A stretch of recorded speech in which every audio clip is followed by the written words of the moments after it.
What is up, and welcome to another edition of Three and Out, all across the Southern Pigskin Radio Network. BJ Bennett alongside Ben Troop, PJ Zuko. We are glad to be with you on a Friday. Hope you're doing well, getting ready for a big weekend and a lot to get to.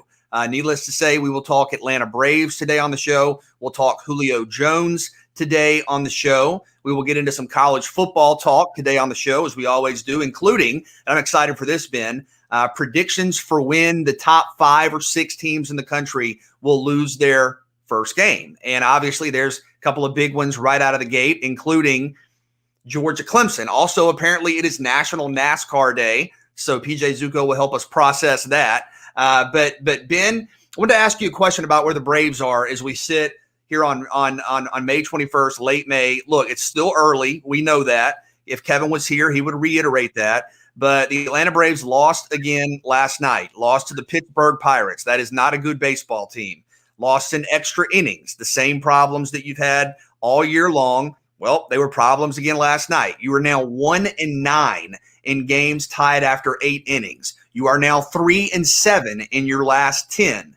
More interestingly to me is when you look at Atlanta, who's 3.5 games out of first place and is in 4th place now, which is kind of scary in the National League East. You look at the schedule coming up, and after Pittsburgh, you have Pittsburgh today, tomorrow, and Sunday. You then have at Boston, at the Mets, Washington, the Dodgers, at Philadelphia, at Miami, who's played you well, Boston, St. Louis, and the Mets in consecutive series coming up. That is a brutal stretch, given that you are 4 games under 500. Because if I were to say this, Kevin would say I'm exaggerating, but I'm going to let you say it.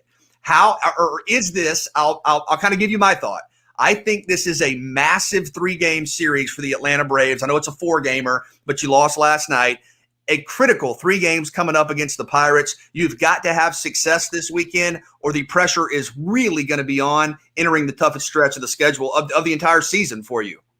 I mean, BJ, we're going to find out really quickly what this Braves team is made of when you look at the fact that I know we keep on saying we keep on giving this Braves team time as if to say the schedule is only getting harder and harder and harder as we move forward. We're going to look back on this Pirate series and say to ourselves, this could have been the defining series for the rest of the year, or this could have been the straw that broke the camel's back. Because the thing about it is, it's hard enough to even win in your division.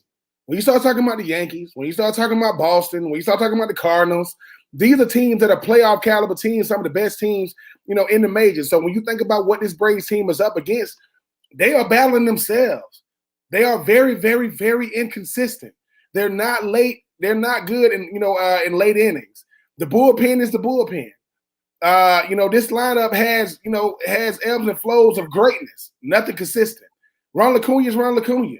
Okay, I mean, but outside of the walk-off, BJ, the other night, it hasn't been too much to really look forward to. So I do think that while it's still, quote, a lot of season left, look at who you got coming up. Because as you mentioned, as good as the Braves have played in the past, it still came down to two games, 3 games, 4 games. But the Braves put themselves in a position to have a cushion by that time. They're scratching and clawing just to keep, make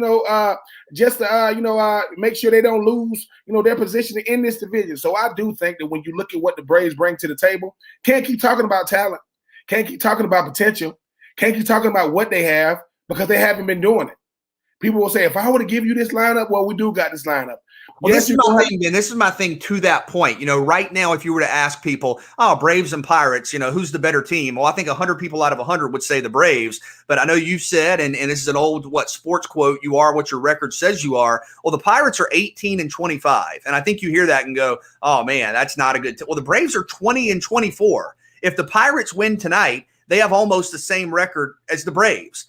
So I think this is a really important 3-game set. And I understand that sounds absurd to say this is a critical stretch for the Braves against Pittsburgh in mid to late May. But I really think this is the case. I think you need to get some momentum, some positive traction, some confidence before you enter a brutal stretch. And if you struggle against the Pirates right now to go along with what's been a bad couple of weeks, I mean, you're going to be in such a hole that it's going to take 60% wins in this brutal stretch to kind of maintain the status quo. And that's going to be really, really tough. So the National League East, you haven't had anybody kind of go away from the pack yet, but the Mets are 20-17. They've been really good lately outside of a stretch in Tampa. I know it's the Pirates, but that's kind of my point. Atlanta's got to win these games, and that might mean win close games. That might mean win games in extra innings, which they have not been able to do. But I think we're getting to a pretty serious point in the schedule here where you can say, yes, it's early, but you have to add, but the record is starting to become a problem. And when you look at who's coming up, the Dodgers, the Cardinals, the Red Sox, the Mets, where you're probably going to have to see DeGrom and maybe Syndergaard. These are real challenges on paper, and you never know in baseball, but when you have an opportunity to play the Pittsburgh Pirates at home, when you have an opportunity to play a team that in terms of proven talent is not on par with you, you've got to win these games. So I don't want to sit here and be an alarmist this time of the schedule, but I think this is a very important weekend, Friday, Saturday, Sunday set of games for the Braves. And I think they need to win the weekend. I think that would be somewhat of a game changer. Last night was disappointing. You got to get back on the right side of things, and it needs to start with Ian Anderson tonight. First and foremost, the Braves are what they record say they are. I don't care about the talent that you have. And the thing about it is I know we get to talking about BJ, they're, quote, better than the team they're playing. Now that they didn't beat them, I mean, because, yeah, talent-wise, their lineup is going to be better than the most teams, but the problem is they haven't been getting it done, and they haven't been getting it done collectively.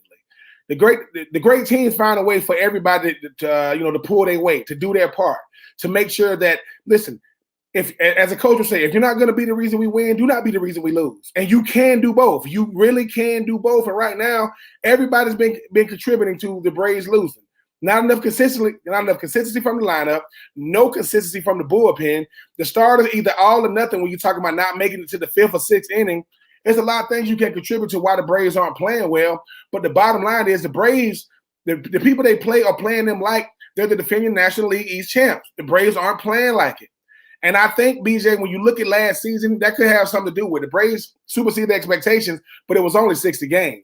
And something Kevin kept talking about, or any type of Braves analyst, they'll tell you, it was a weird season last year. 60 games doesn't really carry over to this year, because after 60 games, you still got 100 and some games left. I think this Braves team has learned a lot about themselves. Nobody's going to cry over spilled milk when you talk about not being able to have guys like Mike Soroka, in the lineup yet, and he's probably not going to play this year. When you look at the fact that Ian Anderson has been playing lights out, Max Fried has shown, glimpses of brilliance, but you haven't had consistency from the starting pitching. I think it's a collective thing. When I was in the National Football League, my coaches always say, can you switch the momentum? Can you change the momentum? Can you be a, quote, fourth quarter player? When you talk about this Braves team, it's going to come down to the late innings. The Braves scored 7 runs in one inning, and they lost 10-9. That's what they have the potential to do, and then they'll lose a game. In the top of the night, they'll tie it up 4-4, end up losing 6-4 because of the bull. I think. Well, let me ask you what you just referenced though, because that was really interesting when you talked about being a pro and being asked the question, can you change the momentum? You've lived this obviously in a way that most people will never be able to even dream about. When you're playing at a sport's highest level and it's not going right, and you can do better, but for whatever reason, it hasn't happened. How do you kind of force that? How do you create momentum if you're a team like the Braves? Every time, there's a break, it goes against them. Every time there's a call, it goes against them. Every time there's a late inning game, they're losing by 1 run. How do you change that? How do you respond as a competitor? Get back to the fundamentals. The thing about the great players is they don't look at anything as mundane. They don't think it's about going through the motions. A lot of times you're doing something that's getting away from what the fundamentals are of what you do. You talk about the fact that when you on the plate and you chasing pitches, you hitting the first pitch thrown at you and it's a ground out when you could have just kind of get into your rhythm on the mound or get into your rhythm when you at the plate. When you talk about being a pro athlete, there are certain things that it doesn't matter what pro league it is. Everybody has fundamentals. Everybody can't think they're too good to go through, the things that got you here. Now, baseball is hard to compare it to, but BJ, when you're looking at this Braves team, you're in the big leagues because you have the talent to be there. You have earned the right to be there. You are the best baseball players on the planet. You need to act like it. And I think what starts happening is, stop waiting on Freddie to do it. Stop waiting on Ronda to do it. If I'm Dansby, if I'm Ender, if I'm Ozzie, if I'm Marcel, it has to be me, because the whole thing about it is this is the best advice I've been given. If you don't play good enough, you shouldn't expect us to win.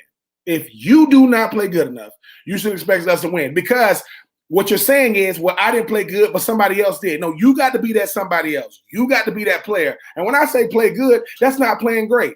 But you will not make it to great without playing good first. Some of these guys, they trying to make, Freddie's trying to live up to that National League MVP every time he's that bad. Ronald Acuna, we know you're one of the best players in baseball, but it can't be in the ninth inning. It has to be first, the second, the third, the fourth to being able to get to the point where, BJ, you got to get comfortable. Understanding that going into a game, the coach would ask, well, what scenarios are you looking forward to? I'm looking for the worst case scenario, coach. Because if I'm anticipating the worst case scenario, I can deal with everything else. I don't think these players are dealing with the worst case scenario. And if you are coming out of that bullpen, if you are a reliever, please stop thinking it's somebody else's job to win the game. It should be on you. And maybe, BJ, that can steamroll into some wins, because baseball is about giving yourself enough wins out front to be able to, you trying to maintain towards the end of the year, because trying to catch up at the end of the year, you either run out of gas or you run out of games. And right now the Braves, they're running out of both.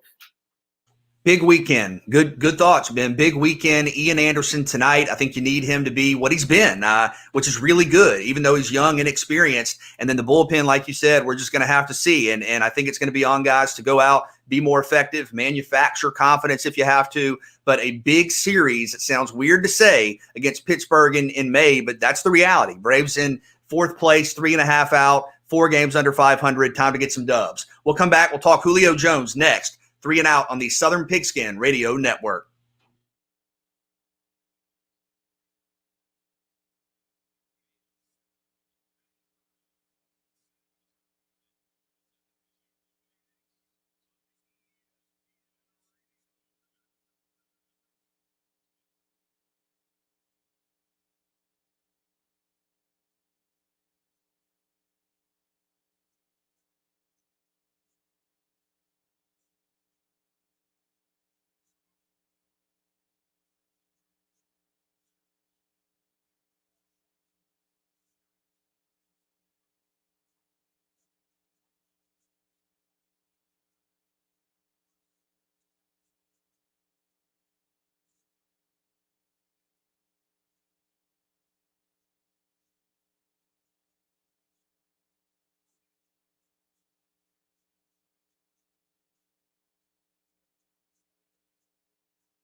Ben, in about 10 or 15 minutes, we're going to have apparently some college football trivia that is going to focus on Florida and Florida State. So I'm excited to get your perspective on that rivalry. I know you had a lot of success in that series.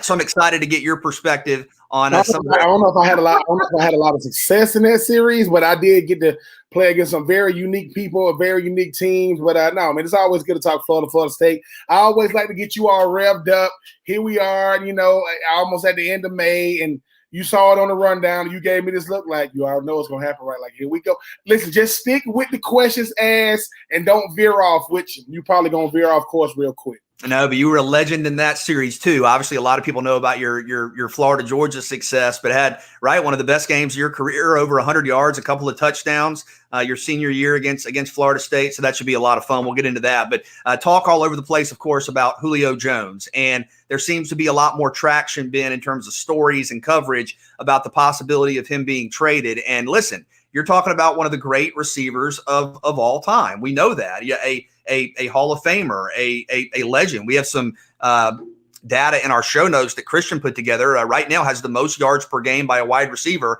in NFL history with 95.5 over Calvin Johnson. You're talking about a guy that I know some people will say hasn't been healthy. Christian points out that compared to some other top receivers, he's been in there. He's been in the lineup.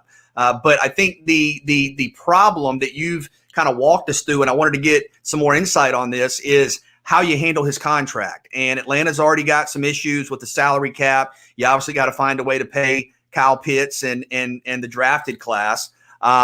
Is there a way to manage this with Julio Jones? I know you can get creative. They did with Matt Ryan's contract. But when you talk about the dead money, when you talk about what's owed on the books beyond just a signing bonus, I mean, how do you manage this? And if they don't move Julio Jones, will they have to move somebody else? I mean, is that just an inevitability that is what it is, unfortunately?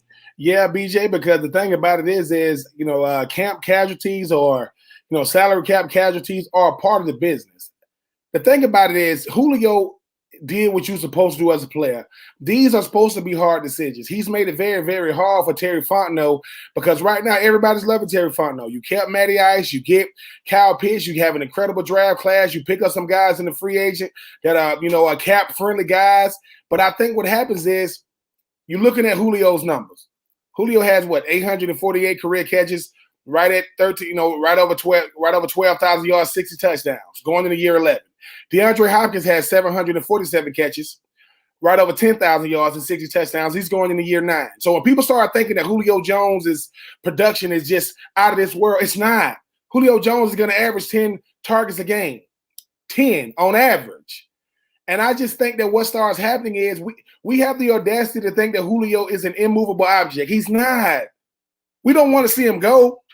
I mean, I'm looking right here. I'm looking right here. At PJ Zuko, big time Pittsburgh Steelers fans, right? Hold on, PJ done had to see certain guys go from Pittsburgh. I mean, Mr. Connor, Mr. James Conner, when he moves out, I mean, what? Wait a minute, but that's the business, right?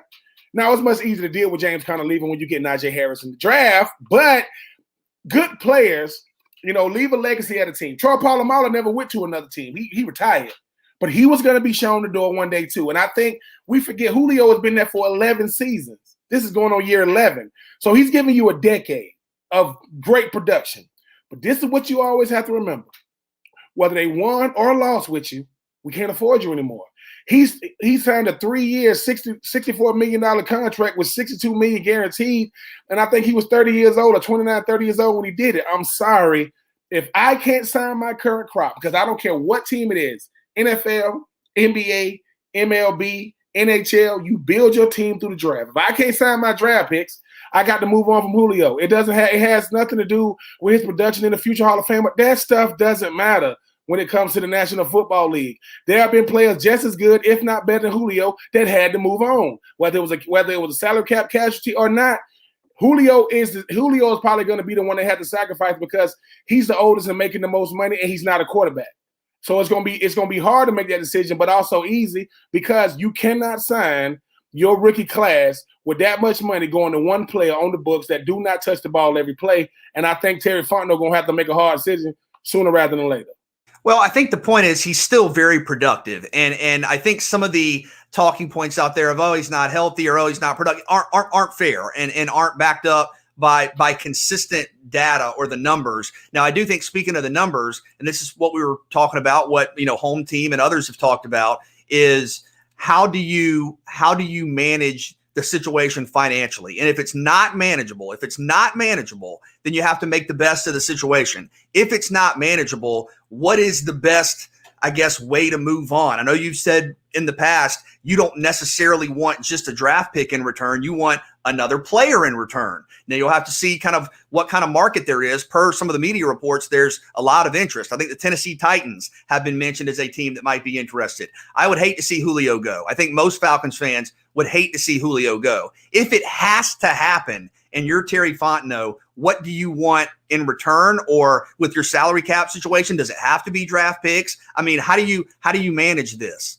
Well, you're going to have to get draft picks. I mean, no matter what. I mean, it would, best case scenario for me is you get draft picks and a player, and you're definitely going to have interest. But I think when you talk about a situation like Julio, you do right by him by letting him go to a playoff contender, not in the NFC.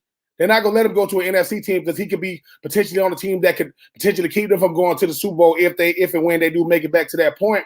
But Julio has done right by the organization. They obviously done right by him by giving him that 3-year extension, not too many years ago. So they're going to do right by him when it comes to trading him to a team that's definitely, I mean, every team in the NFL can use number 11 services. Don't get it twisted. Every team. Now, I saw a team, that was in the Super Bowl last year that lost by the name of Kansas City Chiefs. I hope they don't let them pick him up because that would just be unfair. But I just think that, these are supposed to be hard decisions. Terry Fontenot was brought in here to make hard decisions. At first, it was going to be, do they bring back Julio? I mean, do they bring back Matty Ice and things of that nature? But you're going to have to move him. BJ, I know you were talking about Grady Jarrett and things of that nature, but you're not going to get rid of. Yeah. When you look at the contractual numbers for this season, and I'm not talking about the signing bonuses and all like that, in terms of just the money that's owed for this season, in terms of the 1-year contract, because Matt Ryan's situation is kind of unique with what they did with his contract. I think the 2 highest paid players on the roster are Julio Jones and Grady Jarrett.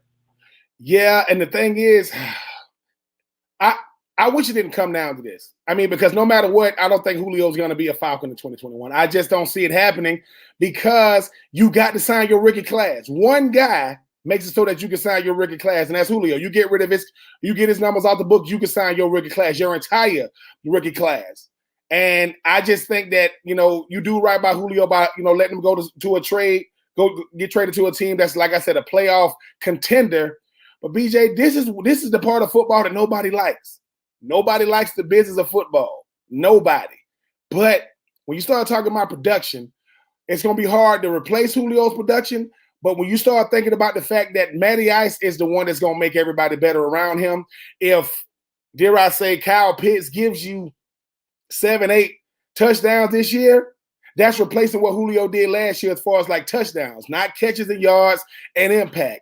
So I just think there's going to be one of those things that you got to just, grit and bear it. Understand it's not going to be liked by, the Atlanta faithful, but this is the business of football. The business of football, nobody is exempt. Nobody. Joe Montana did not retire a San Francisco 49er. Tom Brady did not retire, a New England Patriot. He wasn't a lifer. It's hard to be a lifer with one team. It really, really is. And unfortunately for the Atlanta Falcons, it's not going to be one of those Roddy White type things. Roddy White was supposed to go to the New Orleans Saints, I think, the last 2 years of his career. He just retired. I think Julio still got a couple of years, 2 or 3 years left in him. I just don't think he's going to have, the A-Town down Falcons, and he's not going to be playing for them when he does. I guess the natural follow-up, if we're talking about moving on from Julio Jones, would be, is Matt Ryan the same Matt Ryan without Julio Jones? And do you think that the current crop of playmakers, and we'll have some college football trivia in a few minutes, but to kind of summarize this conversation, Kyle Pitts, Calvin Ridley, you talk about Russell Gage. Is this a group that can sort of maintain the status quo in your mind offensively? It's not going to be the same, but can the production be similar in your mind without Julio Jones? Yes, it can.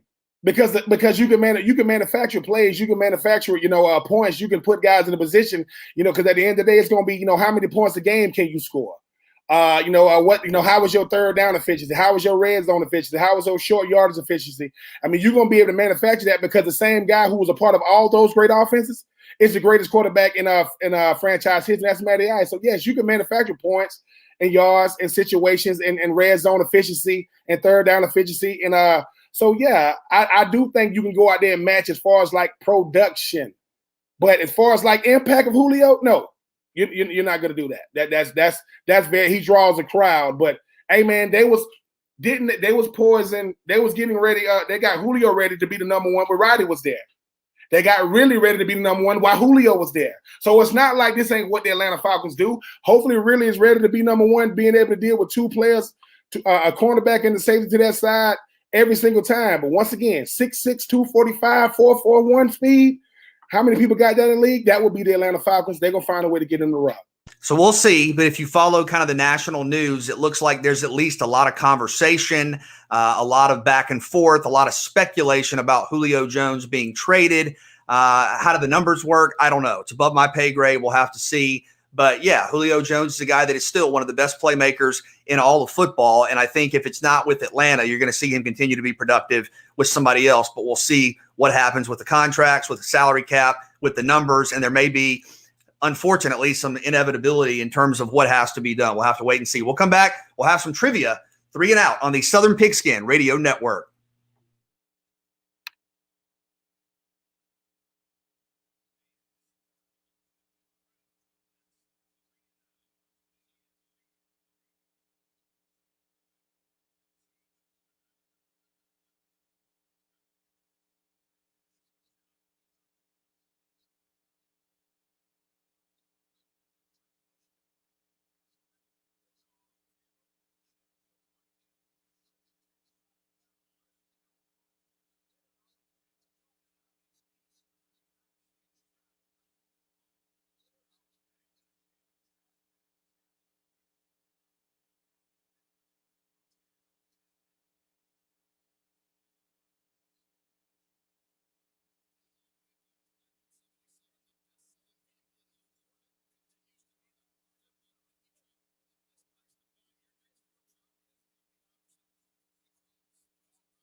It is 3 and Out all across the Southern Pigskin Radio Network on a Friday afternoon. Hope you're doing well. We're getting you ready for Braves and Pirates. And as we said, I think this is a big series. I really do. I know the series is already underway, but 3-game series, I should say, when you look at Ian Anderson tonight and what you need tomorrow and Sunday. And the Braves 10-14 at home this year. So it's time to get right. It's time to get on a hot streak and win some games. Ben, Florida State is a rivalry you have a unique perspective on, and I believe we're sending it back to the studio. We're going to have some college football trivia. This is going to be a rotating rivalry series, from what I understand, based trivia, where we'll do, a rivalry each time we dive into this. And today it is Florida and Florida State.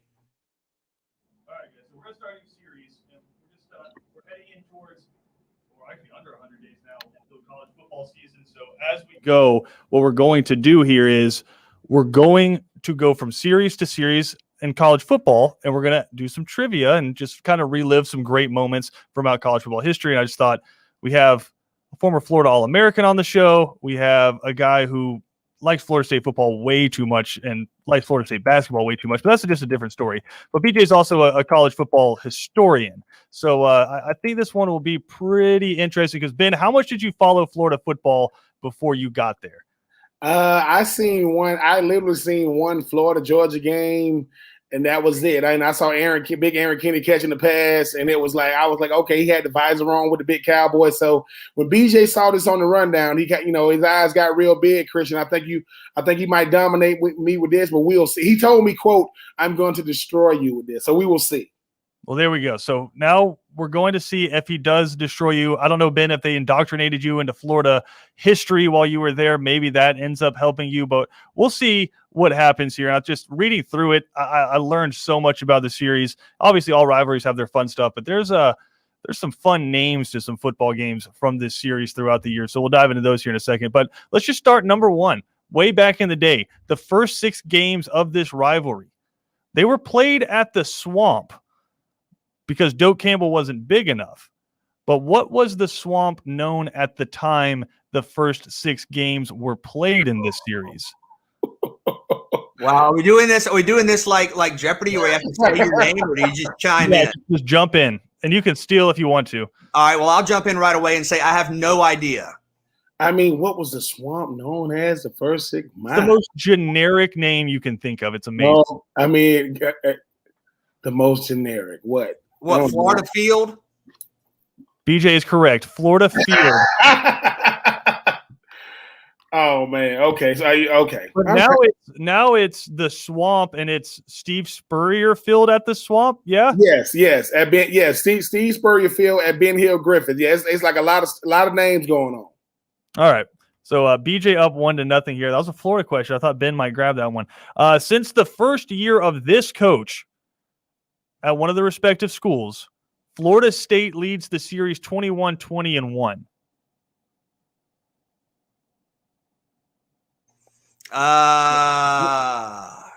So since the first year this coach coached in this series, Florida State leads the series 21-20-1. It's about as close as you can get. Is it Jimbo? Jimbo has not been around for 42 years. Oh man! Yeah. I'm trying to think back. Like, obviously, it's not Bobby, because he was there, much longer than that. I don't think Spurrier was there enough for them to have played that many times. Was it Charlie Pell?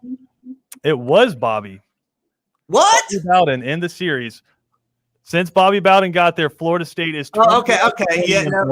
Okay. See, I'm thinking in my mind. I'm thinking in my mind like the number of years, and I forget it's been like what 15 years since Bobby's been at Florida. So okay, all right, that's all me. Christian was like, well, you just said 40-some years. I mean, that's 20. Man, that was. I know you guys struggle with math on this show. All right. The choke at Doak saw Florida blow a 31-3 lead to finish with a 31-31 tie. And then the 5th quarter in the French Quarter, where Florida State went on to win 23-17 in the Sugar Bowl. That took place in what season? The 90, that would be the 94. That is correct, BJ. Oh my goodness. 94. So BJ up 2-0. I mean, just great names in one season, right? the choke it doke, and then the fifth quarter and the French quarter. Yeah, that's why Danny. That's Danny Cannell's claim to fame. That's why he talks so much trash now. I want to find the writer who, because it's like a local newspaper writer that penned the fifth quarter and the French quarter. I want to find them and just give them credit for that. All right. UF and FSU met as number 1 and number 2 in the regular season finale of this season, and then again in the national championship. The 96. 96. Oh, PJ. Who was it first? They both got it right. Come on, man. It was me, and I was there. I was there. Listen. No, listen. I was in Tallahassee, 96. You're talking about number 1 versus number 2. With you. You had Warwick Dunn, who was the star for Florida State. You had Danny Werfel, who was the star for Florida. Florida State won, I think, 24-21, and rushed the field at Doak Campbell. Then you had the replay in the national title, and it did not go well for the Noles. There's no bonus points here. I think you guys both came in at the same time. I'm just going to give them to both of them. Yeah, thank you. I need to get on the board because that's a tie. Just like the choke it doke there. There were 7 Gators head coaches during Bobby Bowden's tenure at Florida. Name 5. Oh my God. All right, I think I can do this. All right. So Ben, am I going to go first, or should I get? Okay, you're the Gator. You want to go first? You want to go first? Don't do it, Ben. Don't do it. Go ahead, Mr. Five. I mean, I know. I'll go Spurrier, Zook, Charlie Pell, Galen Hall. Is that and Urban Meyer? Did not take on Bobby. Urban Meyer did not take on Bobby?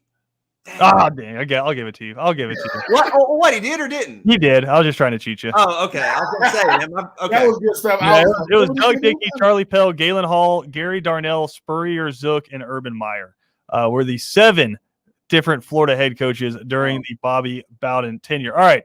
This was great. During a pregame fight between the teams, which is just beautiful, this quarterback threw a ball at a group of players and almost hit Bobby Bowden. He would later apologize. It's Jesse Palmer. That's incorrect. Oh, man. Threw a ball at... It's like the guy you would least expect to whip a ball at a group of players and almost kill Bobby Bowden.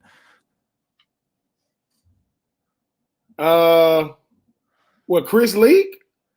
No. Doug Johnson. Okay, all right. Yeah, I'm thinking him or Palmer. Yeah. Hey, listen. At the end of the day, he was frustrated. He was like, "Listen, I'm sick of it." Okay, come on, Doug. What were we doing? You know, after he did that, he was just like mortified. Like he thought he was going to throw a ball that was going to bounce off some shoulder pads. He almost hits Bobby Bowden. Let's be honest, Christian. He wasn't going to do the apology, and somebody told him, "Oh yes, you are going to." But you almost hit Bobby. Forget that. We're having a press conference, and you're apologizing. All right, final question here. This Florida State quarterback hit PK Sam for a 52-yard game-winning. You know that one, Ben. You know that one. In 2013, You know what, Christian? Okay, but hold on a second now. Hold on a second, though. Ben, take us back because we all know that was the legend. That was the legend, Chris Ricks. PJ, you may not know this. Okay. Hold on. Ben, do you know what this game was called? No. The Swindle at the Swamp. The Swindle at the Swamp. Yeah. Number one, that would be Chris Ricks, the most, unlike quarterback in Florida State. No. I will say this. Okay. And Christian, you know this too. And you know what's crazy about that? You know whose birthday it is today? It is Gus Scott's birthday today. So Gus Scott, the homie, man, that's the homie. Came in 2000 together. Christian, it was number one. We shouldn't even made it to that because it was, I think, 3rd or 4th and 14, and they picked up the freaking 14 yards. But anyway, Chris Ricks, he rolls out to the right, and I'm like, he just threw it up, and Gus Scott got caught in no man's land. It's just him, PK, and the ball. He kind of got spun around, and PK caught it, and I was like, man, what in the world just happened? But to add insult to injury, in the 2004 draft, For the New England Patriots, they got Gus Scott in the 3rd round, and they drafted PK Sam in the 4th round, and they were roommates. I'm just saying, you cannot make this stuff up. But yes, it's Chris Ricks. It will live on forever. I guarantee you, not a month goes by that he don't talk about it. That is his Danny Cannell moment. So shout out to Chris Ricks, Mr. Luck himself. Because okay, but what everybody may not remember is if you go back to the end of that game, and this is Christian, this is really interesting. Is I remember watching that game with my family and my grandmother, who was a just super passionate, just obnoxious, even Florida Gator fan, like as passionate of a Gator fan as you would find. And we were at her house, and Ben scored the go-ahead touchdown for Florida right before that play. Ben, what was it, been like a 3rd down from Chris Leak? You caught it in the back of the end zone against Michael Boulware. And not Michael Boulware. Was it Dexter Carter? What's his name? It wasn't Dexter Carter. Dexter played in the early. What's the safety name? He was a freshman. Oh, Pat Watkins. No, that's the tall one. That's the tall one. The other one. Oh, Jerome Carter. Jerome Carter.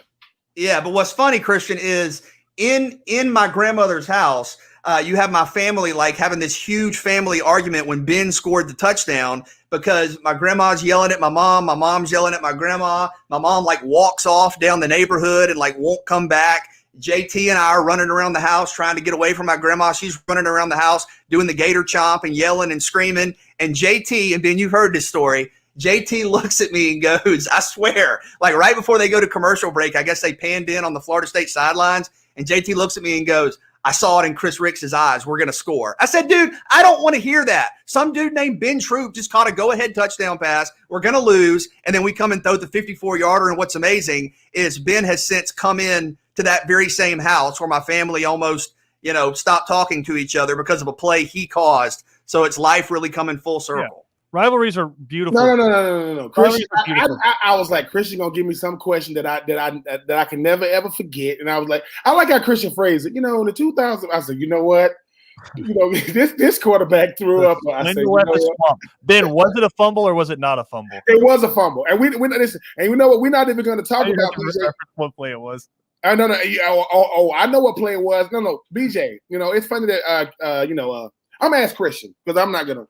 Christian, if you're playing safety and you smack a receiver, right? You let him catch it 2 feet on the ground, ball comes out, right? And you pick up the fumble. If that guy you just hit is chasing you, isn't that acknowledging that he just fumbled the ball?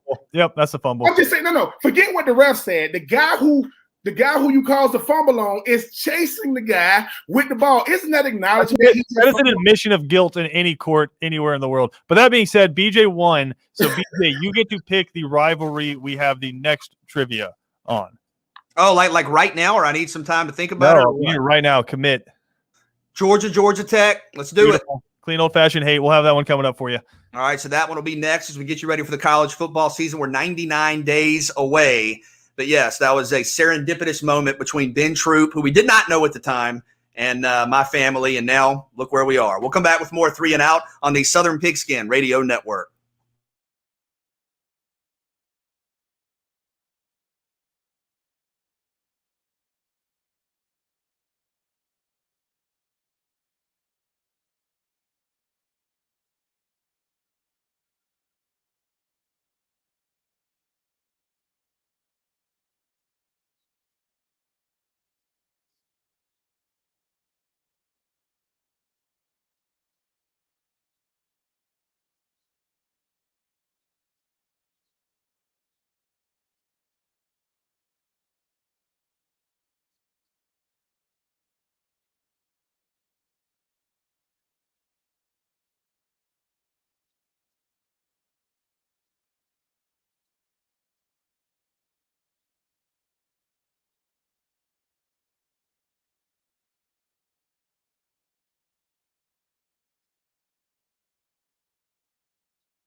A quick update from Kiowa Island, where the PGA Championship is obviously going on, round 2, and you have Phil Mickelson at 5 under leading the tournament, which is obviously a big story. You know, we'll see how that plays into the weekend, but right now, Phil Mickelson at 5 under, and that's something. I mean, we talk about, Ben, with golf, when you have certain guys near the top of the leaderboard or leading, does it kind of transcend into people who maybe aren't, you know, week to week passionate golf fans? Does it draw their attention? I think when you talk about Phil Mickelson, yes, if he's there, that will draw kind of your average sports fan in this weekend.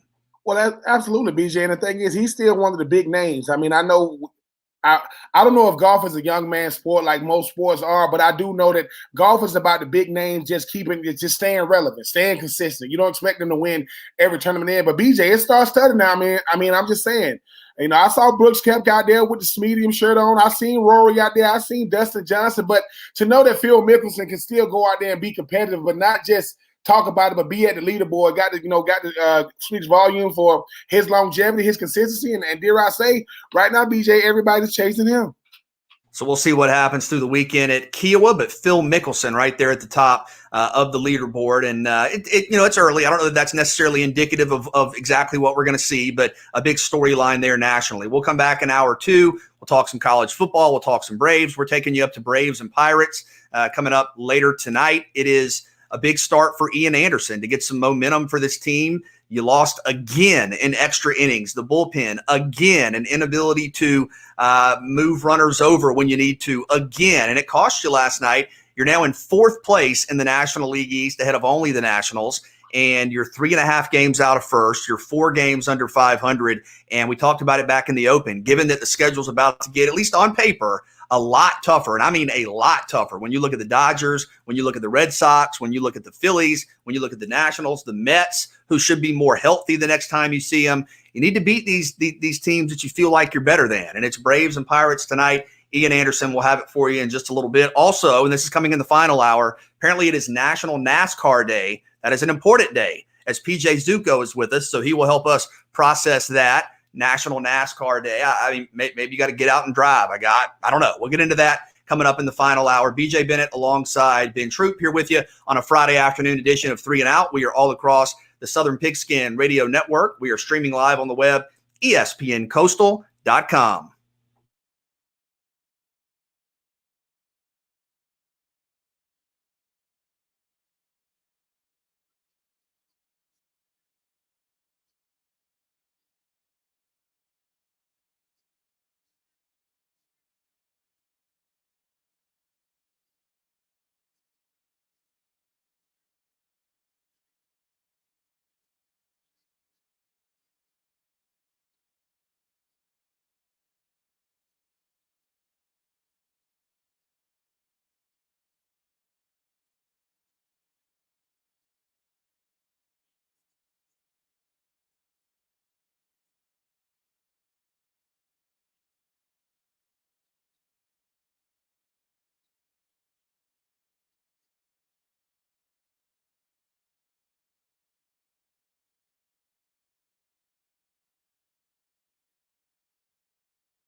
Hour 2 of 3 and Out all across the Southern Pigskin Radio Network on a Friday afternoon. BJ Bennett alongside Ben Troop, Christian Gokel, PJ Zuko here as well, and a lot to get to on the program. That was still just a riveting college football rivalry series trivia game we had. And if you missed it, we did Florida State earlier, Georgia Tech trivia coming up as we kind of span the rivalry globe, 99 days until the start of the college football season. So sometime next week, we will have Georgia Tech rivalry trivia, but we'll send it back into the studio to PJ Zuko for take 3 here on a Friday.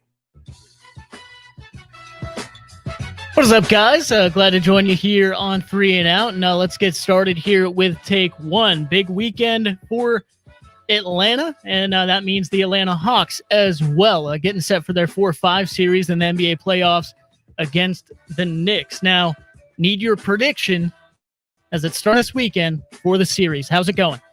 I think the Hawks win in 7, and I just like the balance. You know, one thing we've talked about during the, I guess, second half of the year with the Hawks is how they haven't necessarily had one guy they've had to rely on. Now, Trae Young is doing some remarkable stuff statistically in terms of his points, free throw shooting, three-point shooting, assists. But look at the roster, man. I mean, Clint Capella's leading the league in rebounding. He's been an incredible force. You're talking about Gallinari. You're talking about Hunter. You're talking about Herter. You're talking about Bogdanovich. You're talking about Lou Will. I mean, you have multiple guys who you can turn to for 15, 20, 25 a night. And admittedly, I don't know as much about the Knicks, but I do think the Hawks have a little better balance, a little better depth offensively.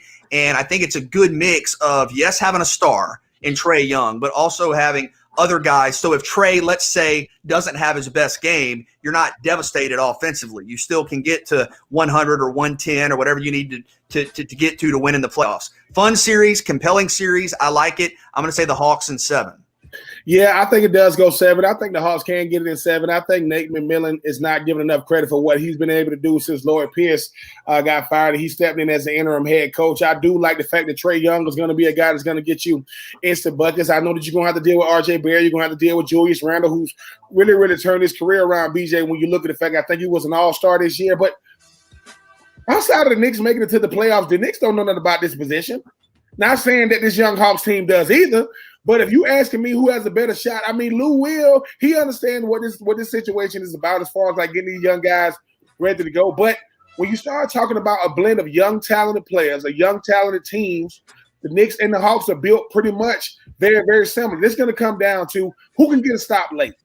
And I think that Nate McMillan has, I'm not saying it's going to be Trae, but Clint Capella and those guys, Collins and those guys can definitely get a stop late. I wanted to go 7. It will go 7. It needs to go 7. And dare I say, this young Atlanta Hawks team gets his first playoff series in I think 2017, and Nate McMillan's name should be in for the coach of the year.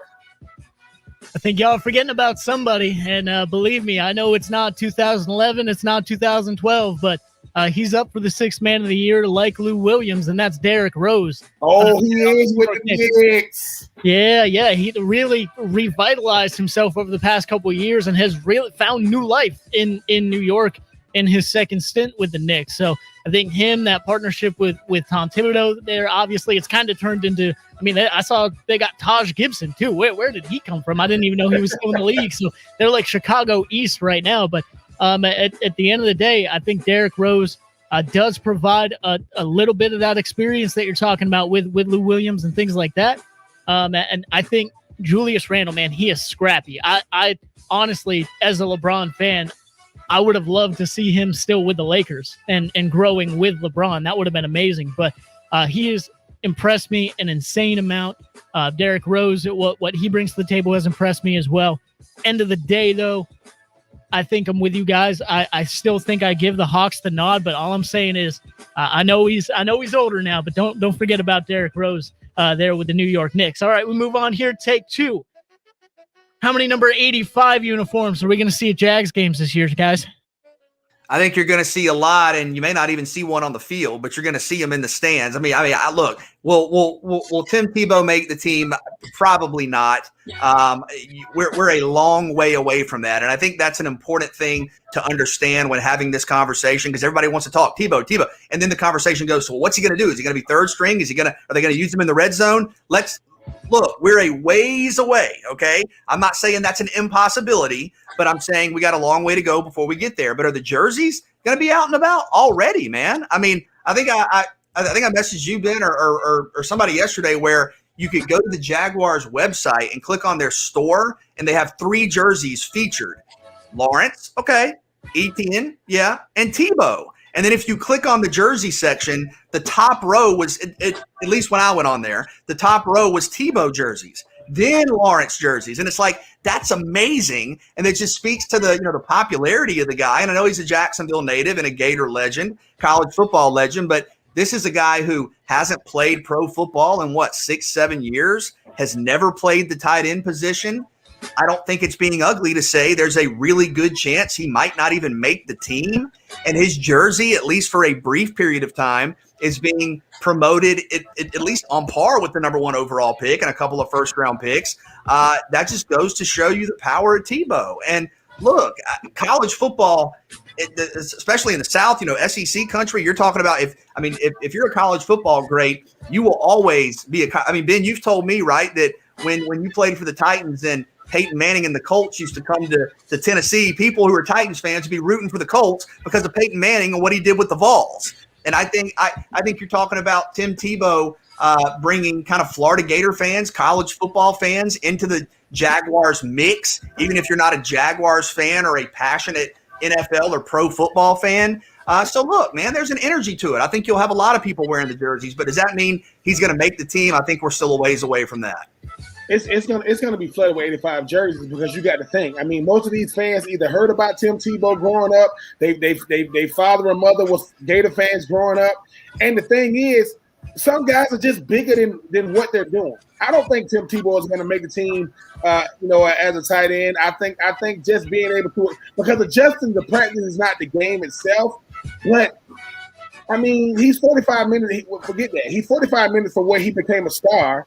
He is in the city that he's from, and when you think about all these things that's coming together, people just love Tim Tebow for outside of what football brings. People love him for his faith. People love him for his service. People love what type of person he is. So yes, when you're looking for something to feel good about, I guarantee you, Tim Tebow will be on a billboard with or without Trevor Lawrence in an 85 jersey, and I think right now, dare I say, it's probably the number 1 selling jersey for the Jacksonville Jaguars, because if Tim Tebow is walking down the street with Trevor Lawrence, they're going to ask Tim Tebow, who's your friend, man? Oh, this is Trevor, number 1 overall pick in the 2021 draft. But you know how it is, PJ, when you got a guy that's bigger than life, I mean, I don't know how it is if, I don't know if the bus, is walking around Pittsburgh.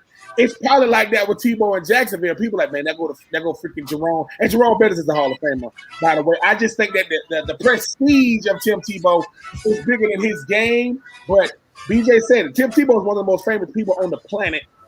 And now he's playing tight end, or trying out to play tight end for the Jags. It's going to be flooded with a PJ. And dare I say, everybody's going to want to get a jersey and say, hey, man, I remember Tim Tebow played with the Jaguars in the preseason, but he did play. Yeah, it doesn't matter either way. He's going to be on a billboard. He's going to be on the side of buses. He's going to be everywhere, and that's including on the back of jerseys in the stadiums for sure. And I think at the end of the day, he, like you said, he's a legend, especially in Jacksonville. He went to high school in Jacksonville, so I mean, an absolute legend there. And BJ, I think if you remember back, I said this yesterday on Second Down. I'm not sure if he'll make the team.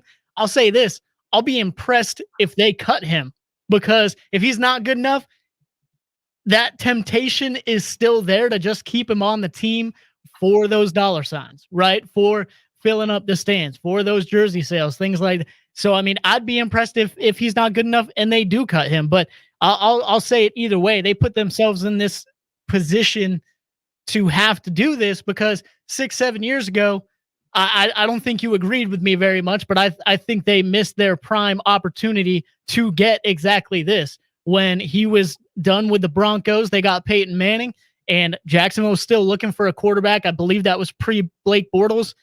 Golden opportunity to sign Tim Tebow. Even if you're bad, it's Jacksonville. We tried it at least the stands are filled. They missed that opportunity for him to play quarterback, 6-7 years ago. So we'll see how this experiment goes. But at the end of the day, like you said, I think there's going to be plenty of 85 jerseys there filling up the stands. But guys, do have an interesting take 3 for you. I have a sound clip to play here in just a second, and want you guys to rank the cheesiness of this Kevin Thomas call from yesterday's state baseball championship series, which him and one Christian Gokel were broadcasting. Scoreboard, hand it back over to Kevin Thomas. Yeah, we got South Georgia coming up here in the bottom of the 6th inning, 9-1-2.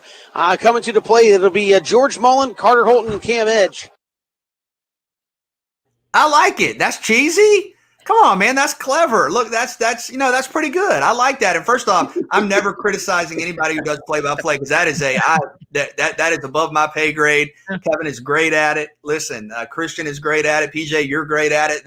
I like that. You don't like that, Ben? No, this is my thing too. This is what you gotta love about Christian, right? Christian has moments with him and Kevin that aren't captured visually. So Christian was like, I'm gonna call you out on the show. I just wish that the camera was right there to look at, like, to put it on Christian's face, because Christian probably give him that. That's the best you can, like, because Christian asks Kevin sometimes, BJ, you got certain guys, like, you had Stewart's got, smooth as the other, as the other side of the field. You got certain things that certain guys say. He asked Kevin, do you have things like you in the wheelhouse, like, I'm going to pull this out if I get a chance to say it? And Kevin goes, no, I usually just go off the top of the head. And Christian was like, you're lying. I do not believe that you got something in the wheel. And I think in his mind, it didn't hit. Like BJ, like a comedian. If you got a joke, you wanted to hit. It didn't hit because Christian's like, that was it. You was waiting on it. The 9-1-2, and Christian's like, I'm just saying, BJ, I'm just, I love Christian because nobody is saying when Christian Gokel is around. It wasn't cheesy. Unfortunately, it's Kevin.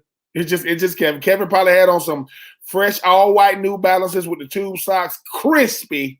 So I'm just saying, yeah, it was. If it was anybody but Kevin, BJ, I would say that's cheesy, but it's Kevin.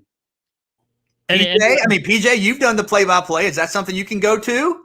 I mean, at the end of the day, he saw an opportunity and he took it. So I commend him for the courage to do that. I don't think it's insanely cheesy. At the same time, I think it came off as a way that you're kind of riding down the street or listening on the web stream or something like that, and you kind of chuckle to yourself afterward. I think it's lighthearted enough to be able to do that.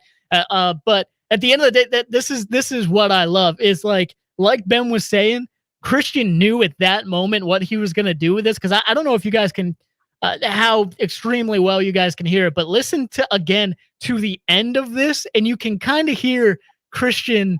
You can almost hear him look over and chuckle after it's said. Hold on. Scoreboard, hand it back over to Kevin Thomas. Yeah, we got South Georgia coming up here in the bottom of the 6th inning, 9-1-2. Coming to the play, it'll be George Mullen, Carter Holton, and Cam Edge. You can kind of hear him go, like he knew exactly where he was going with that once Kevin said it. Yeah, you feel it. It's awkward. It's awkward in the booth between Kevin and Christian, but no, good stuff. Good stuff. Thank you, PJ. We'll come back with more 3 and Out on the Southern Pigskin Radio Network.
It is 3 and Out on the Southern Pigskin Radio Network on a Friday afternoon. Hope you're doing well. We're glad to have you with us here as we enter the weekend. Braves and Pirates coming up tonight. Ian Anderson on the mound. Speaking of the Braves, Ben, 80th birthday for Bobby Cox, Braves legend.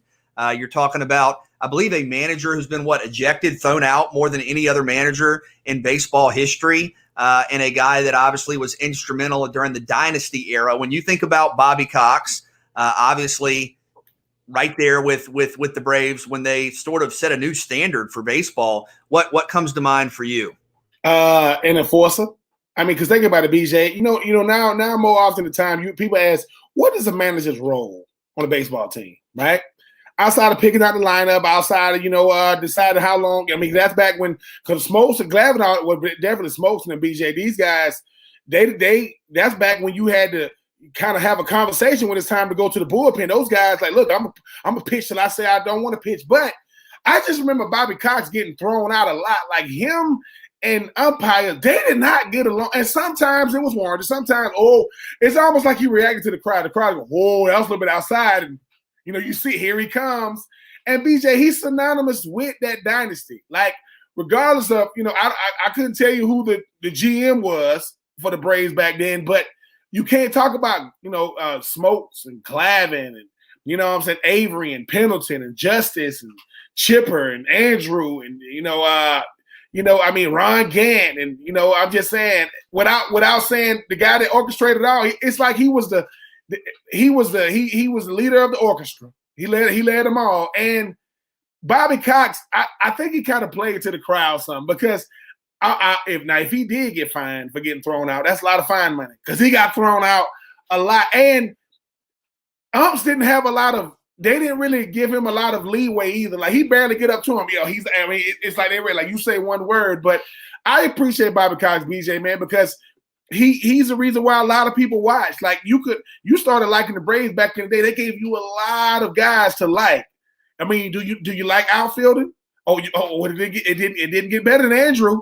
Oh man, I mean, what about David Justice? Or what about Chipper? I used to like Terry Pendleton. You know what I'm saying? I just think that, I used to like Otis Nixon. I'm taking you back now.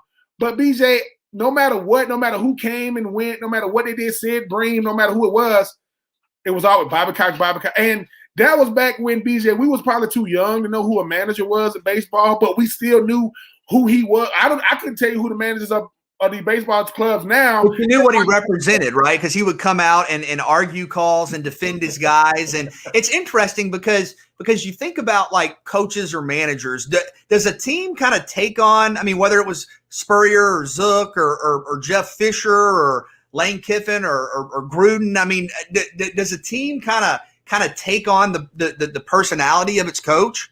They do. And the thing is, too, your coach or your manager is showing you sometimes either why y'all share the same love for this sport or why one may share it, one may have more of a love for it than you do. Like the one thing about a John Gruden is I don't think nobody loves the game of football more than him. He wants to win, but he loves inside the game. He likes, you see John Gruden. I mean, I'm sorry. When you do sound bites of the NFL, BJ, is there a better sound bite guy than John Gruden? You got him when he was with, listen, they can show him when he was a quarterback's coach of Green Bay. They can show him when he was, over there with when he was with Tampa. Now they're showing him when he was the LA Raiders. I mean, with the LA Raiders, the Las Vegas Raiders. I just think that certain guys love it and certain guys are in love with it. I think Bobby Cox was in love with it. I think John Gruden was in love with it. I think I just love it. Now, I fell in love with the Braves because of not just the players, but Bobby Cox is a character, man. Like, and I think he played his role. Like Bobby Cox treated managing how LeBron James treat basketball. He like, well, somebody may never see me manage again. Well, you got thrown out. Well, that's what they came to see. I would get thrown out home or away, playoffs or not. And I think BJ, he's a part of the the mystique of them 90s Braves. I mean, because the one thing I love is, when they get all the starting pitchers around, or they may get Andrew and Chipper around, they always lead back to Bobby Cox. Bobby Cox is to the Braves what Steve Spurrier is to Florida. I mean, it just is. They are synonymous with each other. But yeah, BJ, man, you want that because BJ, like I said, Okay. Look. Bobby, a Hall of Famer. Steve Spurrier, a Hall of Famer, a legend. When you have a coach that's that big of a deal, and look, every coach is obviously in a leadership position, but when you have a coach that's right there as one of the best of all time, I mean, what was that like with Spurrier? And I'm sure what you experienced with Spurrier in some respects is like playing for a Bobby Cox. They're about as big of a name as there is in the industry. You want to do your best to make an impact on him, whether it's through the way you play or through the way you are. For me and Coach Spurrier, it was the way I was. It wasn't the way I played because he didn't throw the ball to the tight end. I'm sorry. And he had Kirk Kilpatrick. He had, Aaron Kinney. But I think BJ is the fact that, and I know it's different in pros, the fact that Steve Spurrier thought enough of me, or well, let me say it this way, the coaches that recruited me thought enough of me to have that man come to my house. You know, I mean, think about that. I got coached under Steve Spurrier. I mean, it's not too many, Now, and a lot of time, and matter of fact, I was on the last two teams. So my teams are the reason why he got up out of there. Well, I think it's 5 years, $25 million from the Washington football team. But I mean, BJ, that's forever. And I'm going to show you some love. Up until recent, most guys said they got coached under Bobby Bowden. That's something to say about that, because when we went to the College Football Hall of Fame, and I don't know who do the portraits to the left, but you knew, okay, there go Coach Spurrier, there go Bobby Bowden. Certain guys, Coach Coach Paterno, is it Paterno? Patino? And two different people, yep. Yeah, so it is. But I will say this, BJ.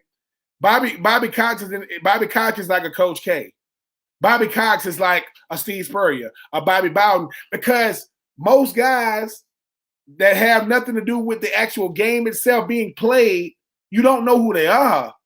Like, what you will say, and what's the coach name? What's the manager name?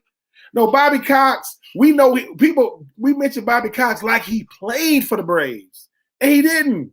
So and like I said, and when you really think about it, BJ, if you take Bobby Cox away from that team, is it the same prestige? Is it the same mystique? Maybe, but he was a part of it. So he made the show come together. You had the show on the field, you had the show in the dugout, and if that ump make the wrong call, here he comes, and he lived up to her persona, which I think that's what Steve Spurrier did. Steve Spurrier always had the two headsets because the first one's gone, right?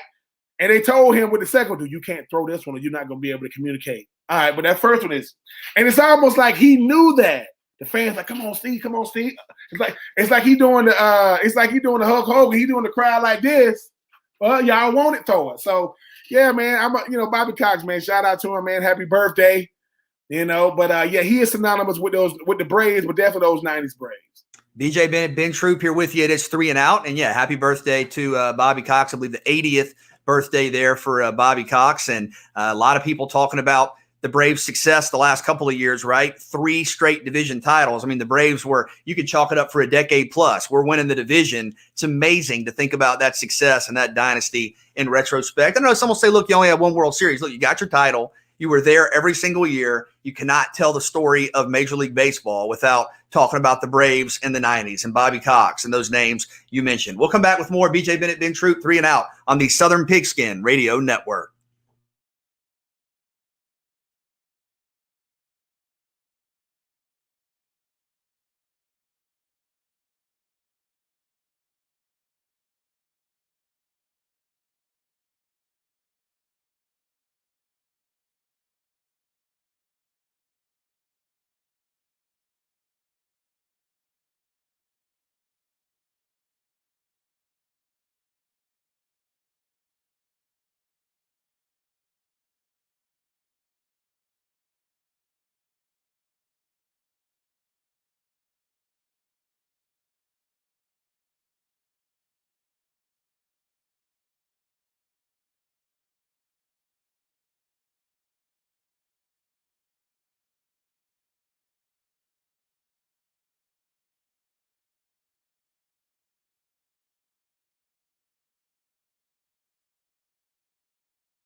Back here with you, 3 and Out on the Southern Pigskin Radio Network. Coming up in hour 3. Always enjoy talking college football with you. We'll look at the top 5 teams in the country. So if you want to go off the consensus, I guess, and again, we'll see. But Alabama, Clemson, Georgia, Ohio State, Oklahoma, when will their first loss come? Or will a first loss come in the regular season? But then when you talk about the top 5, obviously, 2 teams right there nearby that a lot of people care about, know a lot about, will play right away to open the season in Charlotte when you look at Clemson and Georgia. And it's interesting. We talked about the line a couple of days ago and what has to happen. You know, does Clemson have the schedule equity to lose this game, win out, and still get in the playoff? Or theoretically, could Clemson be eliminated from the college football playoff in week 1?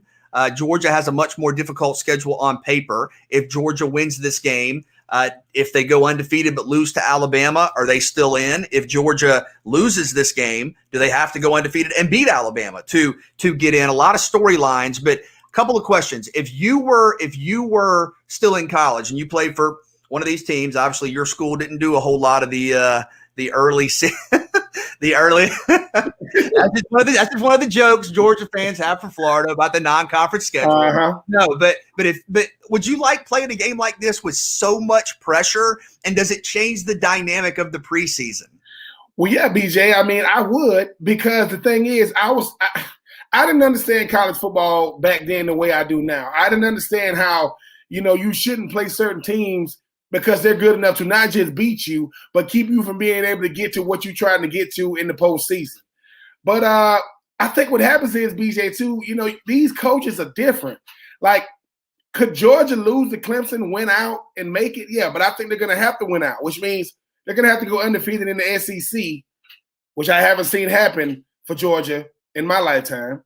Then they're going to have to beat Alabama to then get a shot. Could Clemson lose to Georgia, still get in? Yes, because Clemson has the cachet. Clemson can lose. Clemson lost to Notre Dame, played Notre Dame. But you say that Notre Dame obviously was a top 10 team. I believe if you look at Clemson's schedule, and I can try to bring it up here, but I believe if you look at Clemson's schedule, and it's impossible to predict what's going to happen and what Ohio State's going to do, what Oklahoma's going to do, what Cincinnati's going to do, Notre Dame, whoever. But if you look at Clemson's schedule, regular season at least. Now, could they play a highly ranked Miami or North Carolina in the ACC title? Yes. But if you look at the regular season, if they lose to Georgia, who would their best regular season win be against? That's going to be tough. I mean, do Clemson got Miami? I'm looking at it. I'm looking at it here. Regular season. Their best win would be NC State, who's like a fringe top 25 team. So that's kind of what I'm getting at. If you look at Clemson's schedule after Georgia, you have South Carolina State, Georgia Tech, NC State, Boston College, Syracuse, Pitt, Florida State, Louisville, UConn, Wake Forest, and South Carolina. Ben, I'm not sure Clemson can lose this game and still get in. It's really going to depend on how NC State ends up the year and how Florida State ends up the rest of the year. Because, BJ, sometimes it's not as good of a quality win because you still got some of the season left. I mean, I think the Florida State is going to be one of those surprise teams in the ACC this year, especially if they can protect Mackenzie Milton. But the thing about Clemson is, BJ, doesn't Clemson have that Ohio State type, benefit of the doubt? If Clemson loses to a Georgia team that's ranked in the top 4 preseason and it's out of conference, and you just happen to get one of the best teams in the nation, when you do lose, Clemson's going to go undefeated. I mean, I don't see nobody beating Clemson in the ACC this year. They don't play Miami. They don't play North Carolina. They will meet one of those teams, in the ACC championship game, and it's probably going to be a blowout, not because they have to blow out that team, but because the public perception around them is always, well, you guys don't get help. Now, what if North Carolina finishes up the season really well, or Miami finishes up the season really well when they go into the That's what they have to hope for. If you're Clemson and you play an 8-4 Miami or North Carolina in the ACC championship and you have a loss to Georgia, that's a tough spot. Now, if you're Clemson and, like you said, maybe Florida State's a little better, maybe NC State's better, and you play a 11-1 North Carolina or a 10-2 Miami plays Alabama, remember, I think that's a different situation. But what I'm getting at is I think if Clemson loses to Georgia, for as much as we've grown accustomed, Clemson's been in every single playoff except the first one. The first one you had, Florida State in out of the ACC. Clemson's been in every single one since 2015. I think if they lose to Georgia, right away, we're 99 days away from the start of the season, all of a sudden that becomes an if. I think it's fair to ask that question, and that's a lot of pressure for a week 1 game. Yeah, BJ, but the fact of the matter is, I mean, like you said, I mean, a quality loss is just as good as a really, really good win. You're not going to get a better quality loss than Georgia because they're going to be in the national headlines for the whole year. They're going to be, a national talking point for the whole year. And I just think that for Clemson, they control their destiny better than Georgia does because they don't have to run the gauntlet that Georgia does. Like, if Georgia does beat Clemson, they still got to go undefeated. They still got to beat Florida. They still got to, go up against, an Alabama team that is going to be just as good as last year. Might not have the better offense, but a defense is going to be lights out. I think if Georgia beats Clemson, it earns them a loss. Meaning, and obviously it has to be the right loss. Like, let's say, and it's impossible to predict this, although we'll have some predictions coming up in hour 3 for some of the top teams in the country. But like, if for some reason Georgia beats Clemson but loses to Florida, and let's say Florida goes undefeated in the conference and goes to the SEC championship game, and you have, say, a top 10 Florida and a top 5 Alabama, or a top 6 or 7 Florida in a really tough situation for Georgia with a loss to Florida to try to get in. But let's say Georgia loses to Auburn, or Georgia loses a game that we're not anticipating, right? They lose to South Carolina. You've beaten Clemson. You've won every other game. I think you will then have a chance to win the SEC championship and get in. I think if Georgia beats Clemson and goes through the regular season unbeaten, and you're talking about a team from the SEC who played Clemson out of conference and finished the regular season unbeaten, they're in even if they get blown out in the SEC title game. Well, yes, BJ, because the one thing that we always talk about when it comes to the SEC champion is the only way the SEC champion doesn't make it to the college football playoff is if they have 2 losses. The SEC champion every year has had at least 1 loss. A 2-loss SEC champion is not going to make it in because that goes against what we've seen. But if Georgia does indeed lose to Clemson but goes undefeated in the regular, of course. I mean, but I just think that. This is a key point. I want to see if we're on the same page here, because I think this is a key talking point that we're going to hear a lot of from people at SEC Media Days when you start to look at the schedule and make some picks like we'll do in the final hour here on 3 and Out. I think Georgia has to beat one of Clemson or Alabama to get into the playoff. And I know we had SEC Mike on who said, hey, look, don't be surprised if A&M or LSU comes out of the West. Just being honest, that would surprise me. I think both those teams are really good, but I think Alabama's Alabama. Are you saying you think Georgia theoretically can lose to Clemson, go undefeated the rest of the way, lose to Alabama in the SEC title game and still get in? Because I don't think that's happening. I think right now, and you talk about the pressure of these games, right now Georgia's going to have to beat one of Clemson at the beginning of the year, or Alabama most likely in the SEC championship game. And think about that, BJ. Doesn't that really make it fair, though? I mean, when you think about, I judge Georgia the same way I judge Alabama, Clemson, Oklahoma, Ohio State, or Florida. When you talk about teams that meet the talent threshold, so Georgia essentially starts off the season in a make-or-break game because they have the SEC to look forward to, whereas Clemson has the ACC to look forward to. If Georgia does indeed lose to Clemson but goes undefeated, that means they have to beat Alabama, like you just said. So if they do beat Clemson, they got to beat Alabama. Well, guess what? If they beat Clemson, they still got to beat Alabama because the whole thing about it is we keep on thinking that Georgia's going to go undefeated in the SEC. This is the same Georgia team that lost at home to South Carolina, with a guy who was playing quarterback position who was a receiver. I've never seen Georgia go through the regular season in the SEC and go unbeaten. That's a lot of pressure week in and week out, game in and game out, to be able to play your best. But we are not talking about something that no one wants to talk about with Georgia. The strength of Georgia's team is their offense and their front 7 on defense. The weakness is their secondary. If Georgia is going to do this, we are going to learn a lot, BJ, week 1. Because if you don't think DJU and Justin Ross are licking their chops to be able to go up against that Georgia secondary, you will be fooling yourself. So when we ask how good of a team is Georgia, they're really good. But what happens when Georgia's good meets Clemson's elite? Because Clemson is elite. We're going to learn a lot because, BJ, the national talking point is going to be this. They're going to compare everybody Georgia plays against the first game of the year. Right, wrong, indifferent, because that's who you're going to have to meet to be able to beat. Because we talking about beating Clemson. What if Georgia beats Clemson, goes undefeated, beats Alabama? You think they're going to beat Clemson twice? I'm just saying. Look, man. If you beat Clemson and Alabama, the fact that you might have to beat one of those teams twice, that's a good problem because you just had a historic hell of a season and you're going to be the number one team in the country. We'll make some picks for some of these top teams coming up in hour 3, but it's interesting because you have some really high profile games right away. And I think with the playoff, that's becoming more of a regular thing. Georgia Clemson, obviously as big as it gets. I know people are expecting this to be a comfortable win, but be careful. Alabama and Miami right away in Atlanta on Saturday. I think Miami might be a little better than some people think. You think about what you have with, I think in week 2 or week 3, you have Ohio State and Oregon.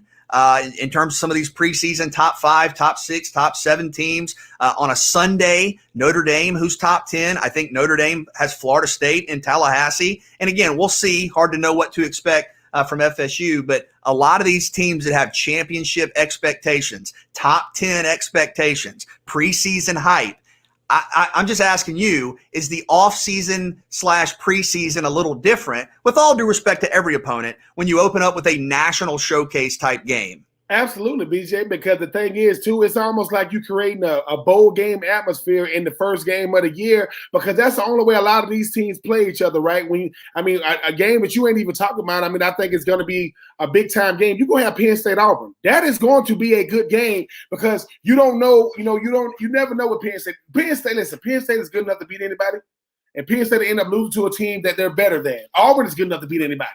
They'll end up losing to a team that they're better than. I think that's going to be a good matchup. But yes, it puts the offseason in perspective because you're not padding your stats first game of the year. I go back to Bo Nix's freshman year. I think didn't they start out the season? I think it was against Oregon. Against Oregon. He throws a big touchdown to win the game, ends up having a pretty good freshman year, wins the Iron Bowl, takes a step back his sophomore year. Now, who is the real Bo Nix? Well, yeah, BJ, coming up. Listen, I will say this.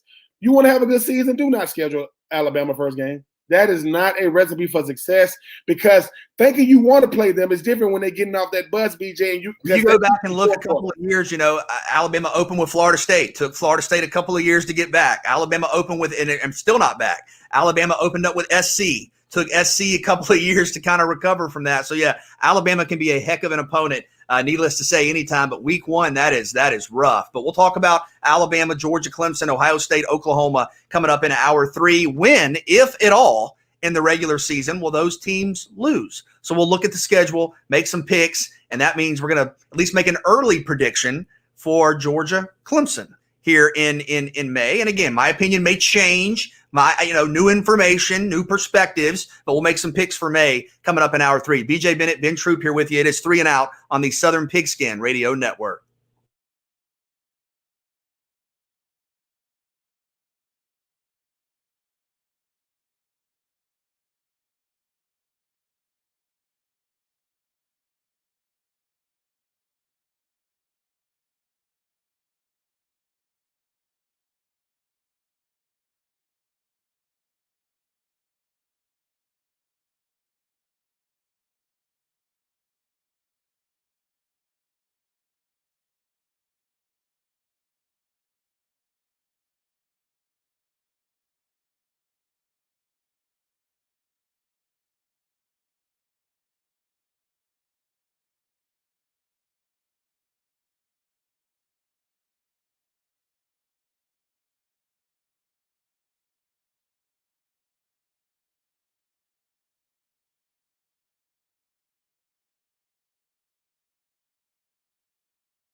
Braves and Pirates tonight. I'll have pregame coverage coming up right after 3 and out. Ian Anderson on the mound for the Atlanta Braves. He's been good. You know, when you talk about the pitching staff for the Atlanta Braves, there have been a lot more questions than answers at this point, i.e., who do you go to in the bullpen? Who's closing out games? Who's the long reliever? Who can you trust in extra innings? Who can you trust when the game is tied? But Ian Anderson has been really good, for mostly the entire season. Young guy, but I think he's lived up to expectations. Big start for him tonight, and I'm sure the guys will talk about this on the pregame show. But, Ben, I really do think this is an important stretch, man. You're 4 games under 500. You have a brutal schedule coming up the rest of the way. You're playing a bad team, although you say that. I mean, if the Pirates win tonight, I think you have the same number of wins, but you're playing a team you feel like you're better than. You're at home. You need to get some dubs. You need to get some wins. You need to get a streak going, get hot. You know you're gonna. Kevin mentioned this, I think, a couple of days ago. When you talk about baseball, the best teams in the sport lose 40% of their games, lose 35% of their games. So you're gonna lose, and you can't look at baseball through the prism of we have to win, because that's just not the way the sport is. Okay, it's like basketball. You're gonna lose a lot of games, but you do have to look at your win-loss record in context to where you are divisionally, where you are in the standings. And right now, it's not a great picture for Atlanta. So I think these games tonight, tomorrow, Sunday, before you go back and play the Red Sox, the Mets, the Dodgers, the Cardinals the next couple of months, you need to get these wins against teams like the Pirates. The thing about baseball, BJ, that I'm growing to just understand more and more is how close can I make my perception match my reality. The reality of the Braves right now, they are not that good of a baseball team. The perception of them is they've gotten the benefit of the doubt because they got good players. Now, the quicker those good players can start resonating in wins, then that perception, that reality is starting to gel. Right now, it's always, hey, I know they lost yesterday, but they're going to be fine. Hey, I know they haven't won in a while, but they're going to be fine. I know they're 1-8 in their last 9, but they're going to be fine. Well, at a certain point, it's not fine. At a certain point, you got to start playing better so you don't press. At a certain point, BJ, they got to start showing and proving what they can go out there and do. Ian Anderson is a bright spot. I'm actually, BJ, I know you kind of, feel bad about saying they probably called him up too early. They didn't. I think the young man has been a bright spot, but that's the problem. It's not enough. Listen, when is it just going to be bright and not bright spots? I hope that Ian Anderson continue to go out there and do what he's been doing. I don't want to hear about Mike Soroka until he comes back, comes back to the ball club, BJ, but they need a win in the worst way. Stop saying that the Pirates are a bad team, because so are the Braves at this point. They need to get a dub. I'd forgotten that I didn't want them to bring him up when they did. Thanks for bringing that up. Thanks for reminding me of that. That was that's like a couple of years ago, man. Like well done. Well done. I appreciate that. All right, hour 3, we'll talk some college football. We'll talk about some of the college football transfers, some big names at a number of different positions, quarterback, running back, O-line, defense, that are going to help shape this college football season. Also, when you think about the big-time transfers, I believe this is the day that Joe Burrow transferred from Ohio State to LSU, went on to have a national championship Heisman Trophy season. We'll talk about that. But who are the big transfers for this college football season? We'll tell you next. 3 and Out on the Southern Pigskin Radio Network.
On this day in 2018, former Ohio State quarterback, it's amazing to think about him as a Ohio State quarterback, Joe Burrow commits to LSU. Ben, as we're back here with you on 3 and Out, the final hour all across the Southern Pigskin Radio Network, goes on to go undefeated, win a national championship, win the Heisman Trophy, be the number 1 overall pick in the draft. Just remarkable. And we want to talk about some of the transfers. Obviously, you've seen a lot of high-profile transfers, some of the big transfers for 2021. You think about guys that have done all of that. In your mind, bigger transfer, Joe Burrow, who did all of that, or Cam Newton, who also did all of that? I would go Cam Newton, because I think what happens is, BJ, when you look at the fact that, you know, Cam did it when it wasn't as high profile as it is today. Cam Newton didn't have the supporting cast that a guy like Joe Burrow did. And I'm not taking nothing away from Joe Burrow, but look at what Cam Newton meant to that team. What Clyde Edwards-Helaire provided Joe Burrow is what Cam Newton did rushing the football. What I think I want to say Joe Burrow had, 60 touchdowns or something like that. I think Cam Newton accounted for 50. So all I'm saying is we have a recency bias.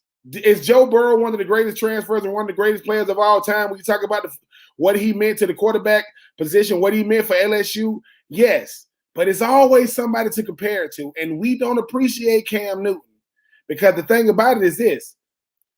I want to say that the LSU Tigers have gone 1-7 against Alabama the last 8 years. Well, the one time they won, they had Joe Burrow and his Tigers team to think about. But Joe Burrow wasn't down 24-3, against Alabama and came back to beat them. Cam Newton, BJ, is always undervalued, underappreciated.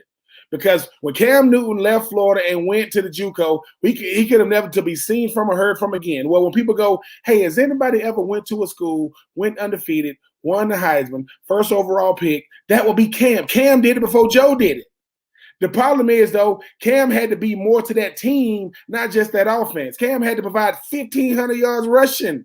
He had to do all those things. So, yeah, it is Cam. And that's not taking nothing away from Joe Burrow or Baker Mayfield, who was a walk-on, or Kyler Murray, because I don't like to look at it as based on what they ended up doing as far as like career achievements, because Oklahoma's not going to beat the Georgias, which they lost that, or the Alabamas or Clemsons of the world. But I think, BJ, these transfers, they mean it for different reasons. Can a walk-on be a number 1 overall pick and go on to have success? Yep, that's that would be Baker Mayfield. Can a guy do it at 2 schools when he was actually great at both? Yep, that's Russell Wilson. He did it at 2 schools. So it's so many different ways when to look at these transfers, but the trifecta is Cam, because no matter what, when you start looking at the fact that certain players paved the way for other players, Cam paved the way because you've seen it before. Could Joe Burrow have done that without Cam ever doing it? Yes, but Cam did do it. So, yes, I think Joe Burrow is the recent. I think Cam paved the way, because we always thinking that you're not reinventing anything. And like this, it's simple as this. Trey Lance got to go number 3 overall. You know why? Because Carson Wentz went number 2. They had seen a player of his caliber before. I don't think we ever seen anything like Cam. And I'm serious when I say that, because Cam knew what he had to do for a team that had never been undefeated in that manner. Will we ever see a team like the team Joe Burrow was on, BJ? Probably not. But I'm telling you, when just put on the tape with Cam Newton and put it on one of these cameras we got now in 2021, and ask yourself, could Cam have done it at LSU could Cam have done it at LSU what Joe Burrow would have had to do at Auburn? I don't think Joe Burrow could have did it at Auburn. I don't think, and that's nothing against Joe. Joe had the Biletnikoff winner. Joe had he had the best DB in the country, the Thorpe Award winner on the same. I believe the offensive line at LSU won the Joe Moore Award as well. Yeah. But yeah, BJ, what I appreciate the fact is this. Me and you, we're like, when it comes, we are lovers of the history of college football, not the recency bias of college football. And sometimes it's always, oh man, Joe Burrow is the greatest. He's one of them. Nobody's done what Joe Burrow has done. Mm-hmm. I mean, Cam Newton was 2 people in one. Literally. Cam Newton could have won the Doug Walker.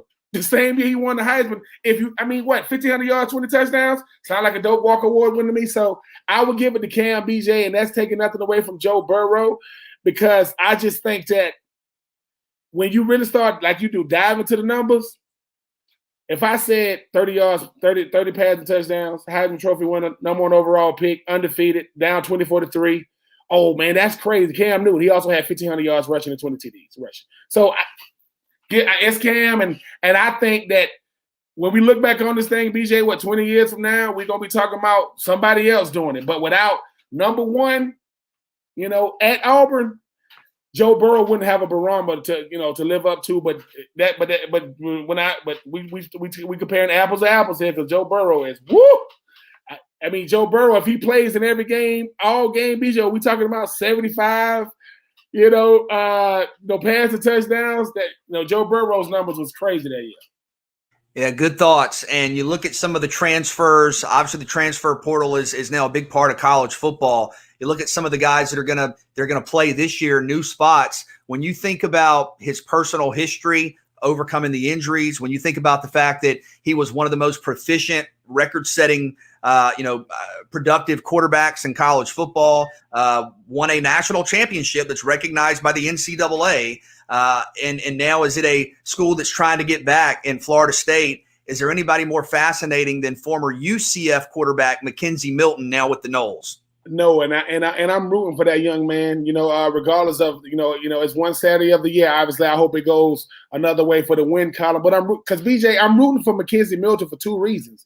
Not just that he's trying to get Florida State back to where they were. He's still waving the flag for UCF. Now he's no longer with them anymore. But I mean, the thing is, number 1, if he never played football again, nobody would have batted an eye. But it's the competitor in him, and how soon we forget. I mean, Mackenzie Milton was. He was top 5 in all major categories, I want to believe, as far as like passing the football when he was at UCF. And when you start talking about, what he did for UCF, well, you had Cincinnati do it last year, as well as Coastal Carolina.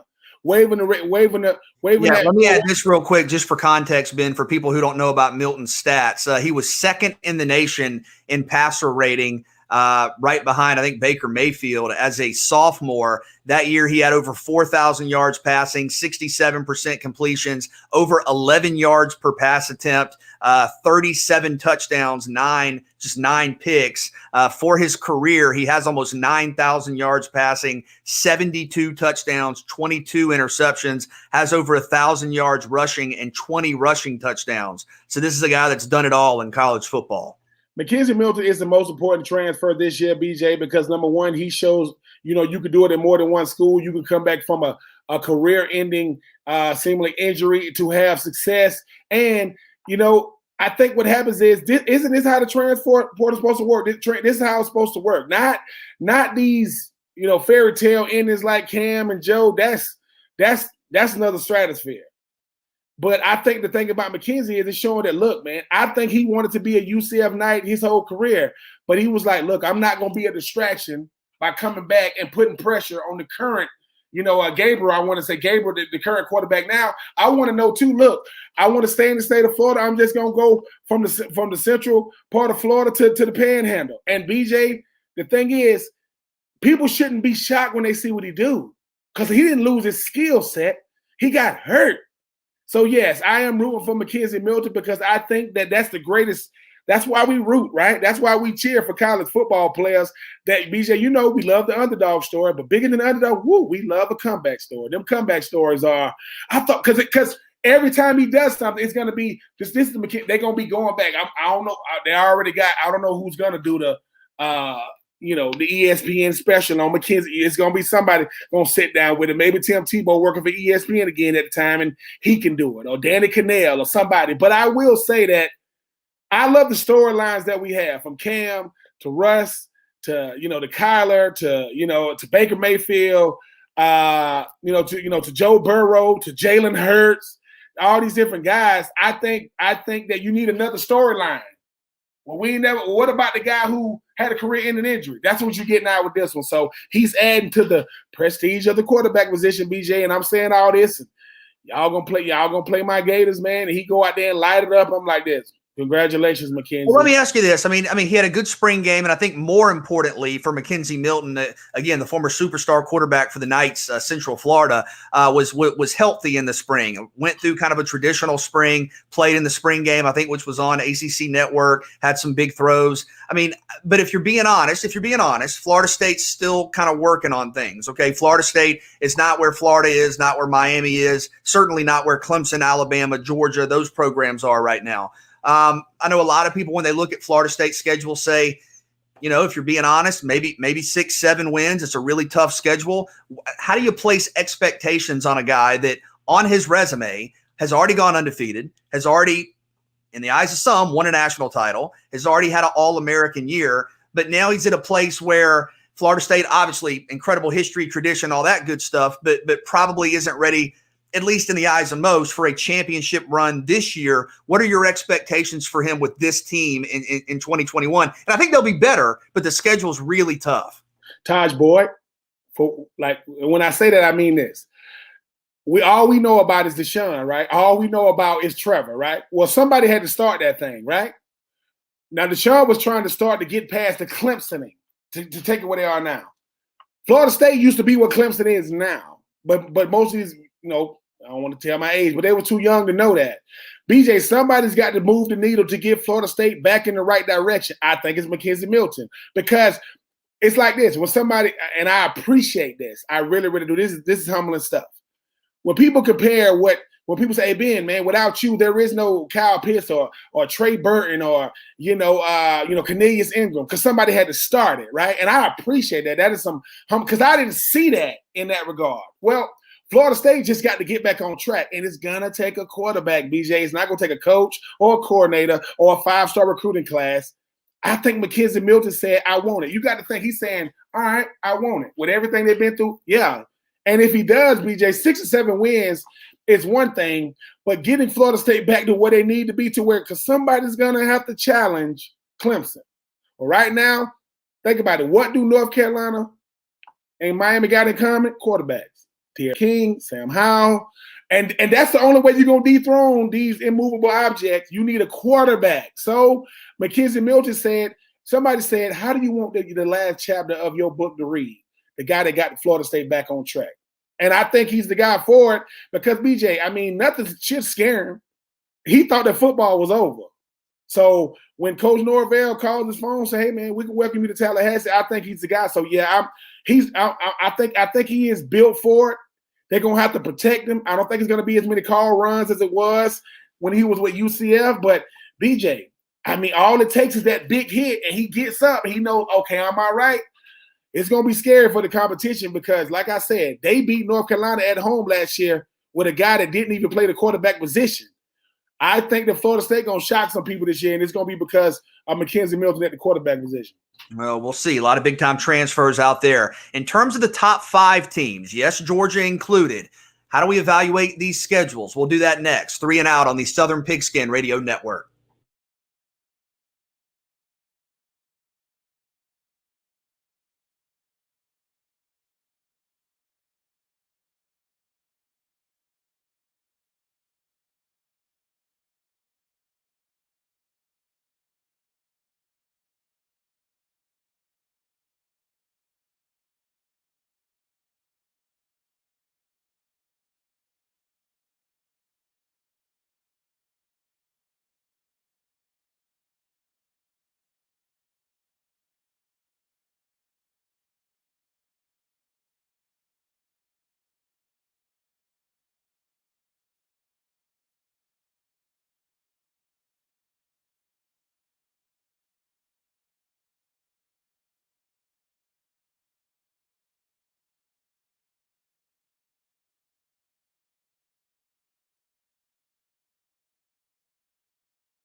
We have been given Ben a specific task from producer Christian, and that is take the top 5 teams in the country. So we're back here with you on 3 and Out on the Southern Pigskin Radio Network, and tell everybody when they're going to lose. Now, maybe that's not until the postseason. I think looking at the regular season schedules for each of these teams, and we're doing it alphabetically: Alabama, Clemson, Georgia, Oklahoma, Ohio State. There are some concerns on each of the schedules. I don't know that we feel necessarily that a loss is coming, but I guess we'll start with Alabama here, and we'll just kind of go through some of the highlights for folks. You open up with Miami in Atlanta at Mercedes-Benz on the first Saturday of September. We'll have to see what the health is of De'Aaron King, who tore his ACL, the quarterback for the Canes, at the end of last year. In week 3, you are at Florida. You have Ole Miss in early October. You have at Texas A&M on October 9th. You have LSU in early November, and you have Auburn in late November in the Iron Bowl. When you hear those matchups for an Alabama team that's probably going to be preseason number 1, but does have a lot of talent to replace, does anything stand out to you? I mean, BJ, what stands out to me is the usual suspect, and that is the Iron Bowl. Because isn't it crazy, right? Isn't Auburn the one team that forces Alabama to do crazy stuff? I mean, Texas A&M, you already know they're going to be the build-up because of what Jimbo said in the offseason. I mean, LSU, the last time they beat them, they needed Joe Burrow to do it. I just think that when you look at what Alabama brings to the table, I mean, I know Ole Miss is going to have a big-time offense, right? Led by Matt Corral. But for me, it's just how crazy the Auburn game is. Bo Nix is 1-1 in that series. One as a true freshman, kind of got welcomed to the series his sophomore year. If you add, the 2 coordinators, you add Bobo. I'm missing his name right now. Derek Mason. Derek Mason. But then Tank Bigsby. I mean, BJ, that's got to help. And the sooner that, that Auburn defense can get up to speed, I just think that because Auburn and Alabama is always different, right? Auburn and Alabama is real similar to Florida, Georgia. Alabama don't just run away and win 10 games in a row in the series. I just think that I don't see it being a year for LSU, even though they're going to have a bounce back year. Texas A&M going to have the talent, but they're not going to have the scheme the last 4 quarters. I just think for me, if Alabama is going to lose to make the SEC game compelling, it's going to be against them Auburn Tigers. I don't really see it at this point. I think Alabama's going undefeated through the regular season. Road games are always tough. I think at Florida and at Texas A&M, and you do go to Auburn at the end of the year, but I think Florida and A&M are a little better than Auburn. I think that would be where I look for a most likely scenario for an upset. And I do think Florida's going to be better than people think. But in terms of picking Alabama to lose, I think if they lose, it'll be in the postseason, in the college football playoff. I don't see them losing in the regular season. We'll come back to Clemson and Georgia. Oklahoma, I think at least one major outlet has them number 1 in the country. In terms of their schedule, you have Nebraska in mid-September, West Virginia in late September, the annual game with Texas in early October, TCU a couple of games after that. You look late in the year, probably where their tougher games are, Iowa State and at Oklahoma State to finish the year. Any concerns with Oklahoma when you look at that schedule? Oklahoma always uses to a team that doesn't match the talent threshold. Isn't that? Wasn't it? I can't remember who Spencer Rattler and those guys lost to last year, but it's always a team, BJ, that they probably should beat. Oh man, I would love for it to be, Do they play Texas, right? I would love for it to be Texas, but outside of we're back, they can't find a way to beat them Oklahoma Sooners. Oh, BJ, oh man, you know what? Because like I said, it's always a team that's not good enough, right? Wouldn't be surprised if that air raid of West Virginia beats Oklahoma, because it's always a game that we look up and I'm like, wait a minute, they just lost to Kansas State. It's a team they lost to Kansas State last year. Yeah. So to me, it's not a team. It's not, it's not going to be, the rushing attack of Nebraska or anything like that. I can see a team like West Virginia who doesn't have, any real expectations of outside of making it to 6 games and making the bowl game. Maybe the air raid of West Virginia, BJ, because that's the only thing they really got out there in West Virginia. I can see a team like that beating Oklahoma. See, I look at Iowa State. I think Iowa State's really good. Iowa State beat Oklahoma last year by a touchdown. That game's late in the year. We'll see what Iowa State does. They're really good at quarterback and running back. I think that one could be one of those classic Big 12 games, right? When you think like, oh, is it basketball season? No, it's 62-61 in football in the Big 12. I think that's one to potentially keep an eye on. Ohio State, maybe with a few more questions this year in terms of some of the guys they lost. Justin Fields, obviously, to the draft. They open up. The Big Ten's got a really unique schedule. They open up at Minnesota. Then they have Oregon. That Minnesota game's on a Thursday night. You also have Penn State in late October. You have at Michigan, obviously. What do you think about Ohio State? That's a tough early start for the Buckeyes. Listen, I like the Oregon game. I like the Minnesota game. And it's not because P.J. Zuko is looking right at me. Let me tell y'all something. Coach Franklin, he's due one, right, BJ? These market correction type games. Isn't it time? I mean, I'm sorry. Michigan State is not – Coach Tucker's not going to do it in Michigan State. I think it's in Coach Harbaugh's contract. He's not allowed to beat Ohio State. The one team that meets the talent threshold that usually plays Ohio State pretty well. Sometimes they got to go to overtime, which I know PJ don't like that. Let me tell you something. Penn State got a shot to beat Ohio State too, and I got to say this because BJ's here. One of the best rivalries not talked about in college basketball is Penn State, Ohio State. It is. These games are crazy, and I know BJ loves college basketball, but for me, Coach Franklin, even though I know Coach Franklin knows Penn State boys got to play Auburn this year, BJ, I mean, I'm just saying, every year, what's the two teams they use to beat Ohio State? Penn State and Michigan. Well, Michigan's not going to do it. All right, let's get the expert. Let's get the expert on. PJ, you look at Ohio State's schedule. Bring your mic over here. We look at Ohio State's schedule. Penn State, Ohio State is always close. The Big Ten's got those opening weekend conference games, which are always tough. I think Minnesota's going to be pretty good. Oregon. How do you see Ohio State here? You're obviously a Big Ten fan, a Penn State fan. Can Penn State play with Ohio State? And if they can't, who in the Big Ten?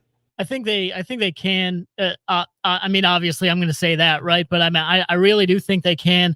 I think last year was not necessarily an outlier because that would just throw it out the window, and it still happened. But the quarterback position has got to secure the turnovers. Like that can't happen as much as it did there to start the 2020 season, especially if you're going to try and beat Ohio State.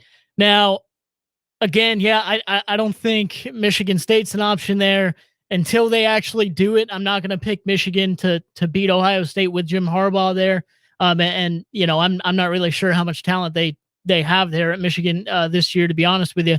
So I think I would go with either Penn State or Oregon in those two situations. Obviously, Oregon kind of the outlier, and that's a really good football team. I mean, Oregon very good last year. I know they have Anthony Brown coming back there at quarterback, and Tyler Shue, I believe, transferred out. So that kind of clears up the starting quarterback position for Anthony Brown. So I would be probably a little more worried about Oregon just because it is such an outlier. They do have they really have a strong defense, and no one talks about that, but Oregon has a very strong defense, especially up front, and certainly can score some points.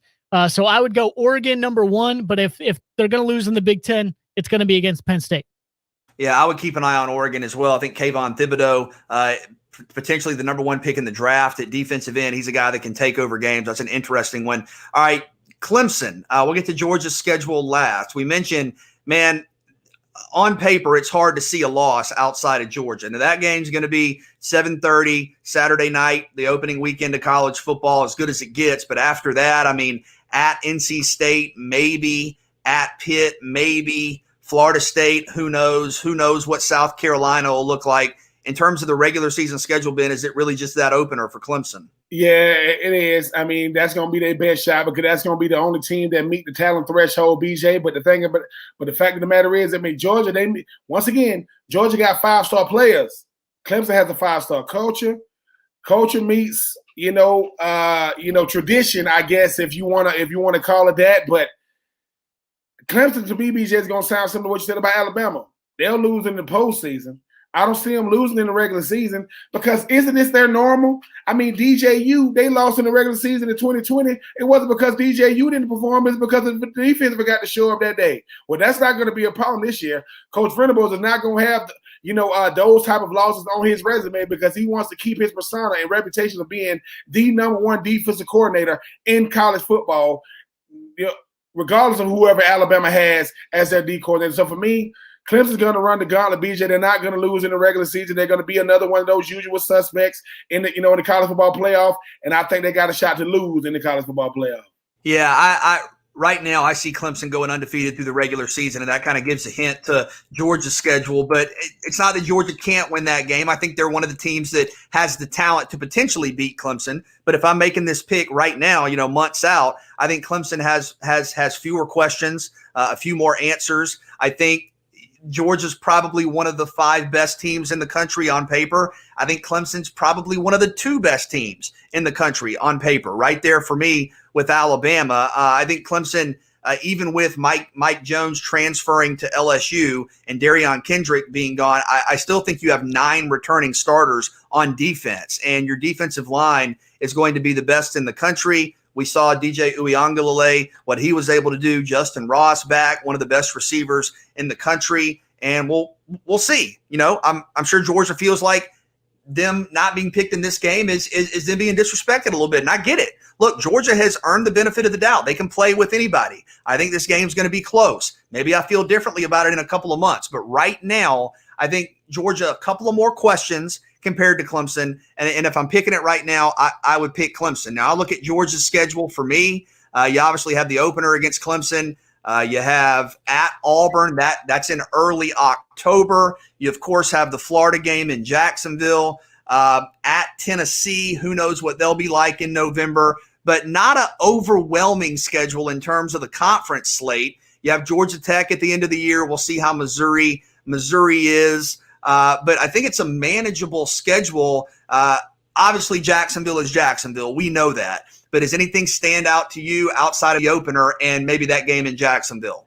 I mean, BJ, dare I say that Auburn could have a big, decision. I mean, they could be a big deciding factor when you talk about the college football playoff implications. I mean, if Auburn and if the Iron Bowl is crazy, is there any crazy game in Auburn, Georgia? You see some crazy stuff going, especially at Auburn. Now, I'm not saying that Auburn is the better team. I don't even know if Auburn was the better team when they beat Georgia in the past. But I just think that being at Auburn, understanding what's at stake, understanding that Auburn is in a resurgence type year, and Bo Nix is trying to, scratch and claw to be in the conversation of being one of the top quarterbacks in the country. I don't know, BJ. I mean, obviously, I hope my Gators are a team that could definitely go out there and beat those guys. I just think that, Auburn is a team that's not going to be on anybody's radar. They're going to be up for that Florida, for those Florida boys. But for me, BJ, I think Auburn is good enough, they're good enough to beat Georgia because, once again, if Georgia got the best defensive line, they're going to be bottom of the league in secondary play, regardless of what they do. So can Auburn find a way to run the football, open up for that passing game? So while I hope it's Florida, I think Auburn's going to probably have the best shot. Well, and this is me saying this, not you. You obviously have a vested interest. I think you got to be careful saying we're going to just run through the SEC East. And I know a lot of people have said, man, Florida's rebuilding. I don't know about that. And you understand that Trask and Pitts and you lose a lot of talent. Of course, we get that. But I think you better be careful, at least in terms of respecting where Florida is as a program, if you're just going to chalk it up. Now, Clemson, I think if you lose that game, you win out, you're still in the playoff. And who knows what the college football landscape is going to look like. Right now, I would lean Clemson over Georgia. Right now, I would lean Georgia over Florida. But I think you need to be aware and kind of understanding of the fact that Florida's going to show up in Jacksonville regardless of what everybody else is saying, ready to play, ready to win. So we'll see. It's fun to talk about some of these games, fun to make some picks. We'll see if we feel the same way in a couple of months. But we'll come back with more. It is 3 and Out all across the Southern Pigskin Radio Network.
We're going to get you ready for Braves baseball in just a little bit. Braves and Pirates coming up later tonight. Ian Anderson on the mound. It's an important game. It really is. You need to get some wins here this weekend before the schedule gets to NASCAR Day.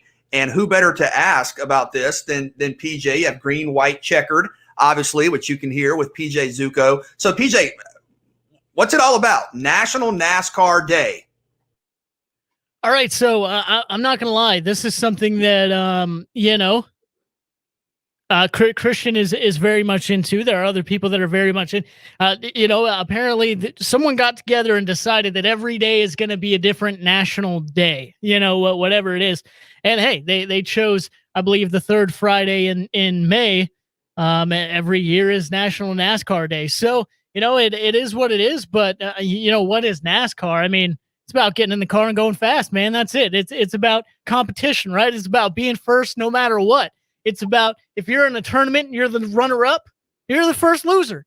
And that's basically what NASCAR is, man. It's about competition. It's about getting it done, no matter what. You can get it done clean like old Mark Martin did, or you can, rub a little bit and get in a few guys' hair and end up winning 7 championships like Dale Earnhardt did. So there's certainly different ways to do it, but I'd say National NASCAR Day is just all about trying to be the best no matter what. And sometimes you got to get a little bit dirty to get that done.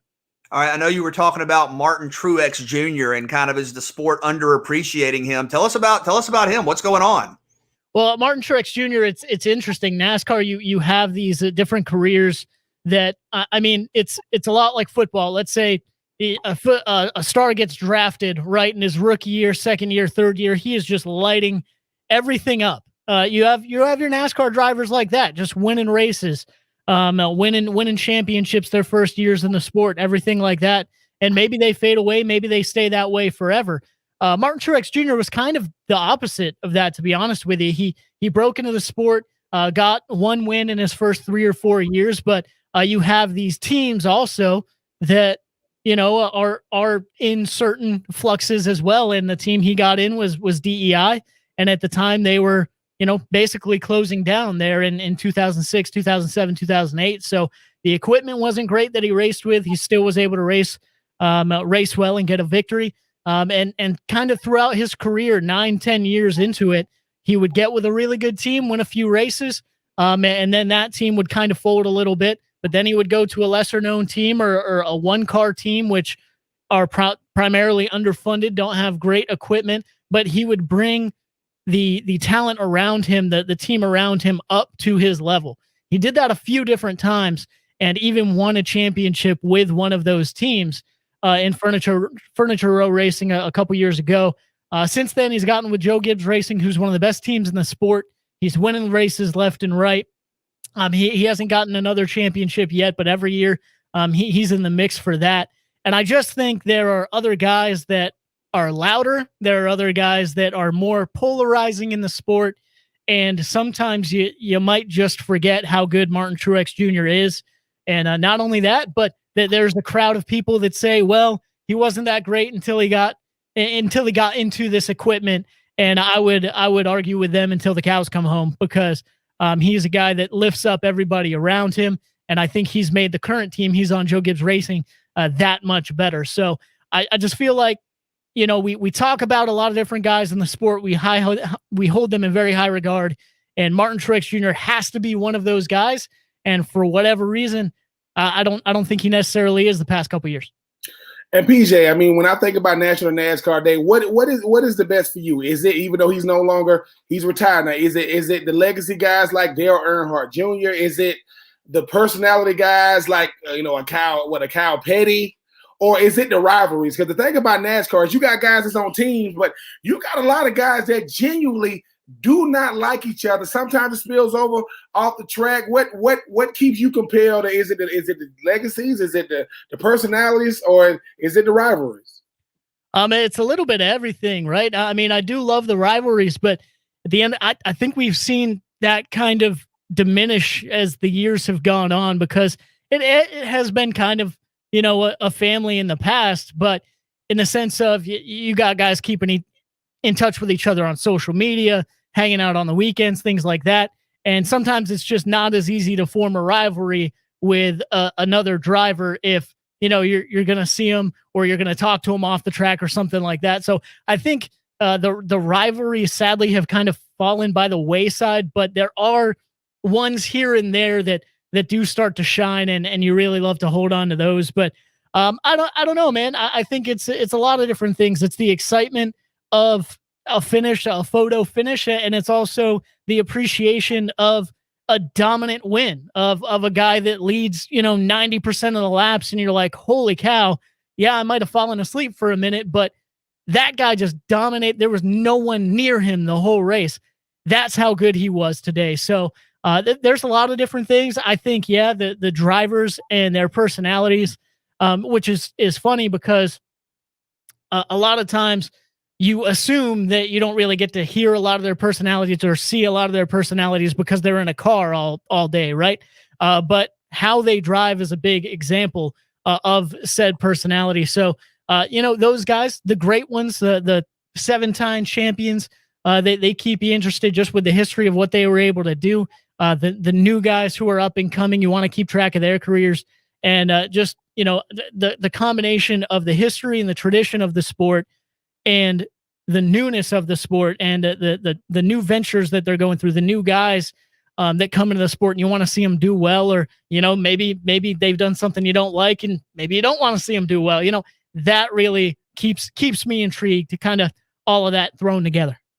National NASCAR Day, and there's some insight from PJ Zuko. PJ, good stuff. We'll come back. We'll get you ready for Braves and Pirates. Big weekend. You've already dropped one game in the series. We'll do that next. 3 and Out on the Southern Pigskin Radio Network.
So we got the Braves and we got the Pirates tonight, and it's time to get right.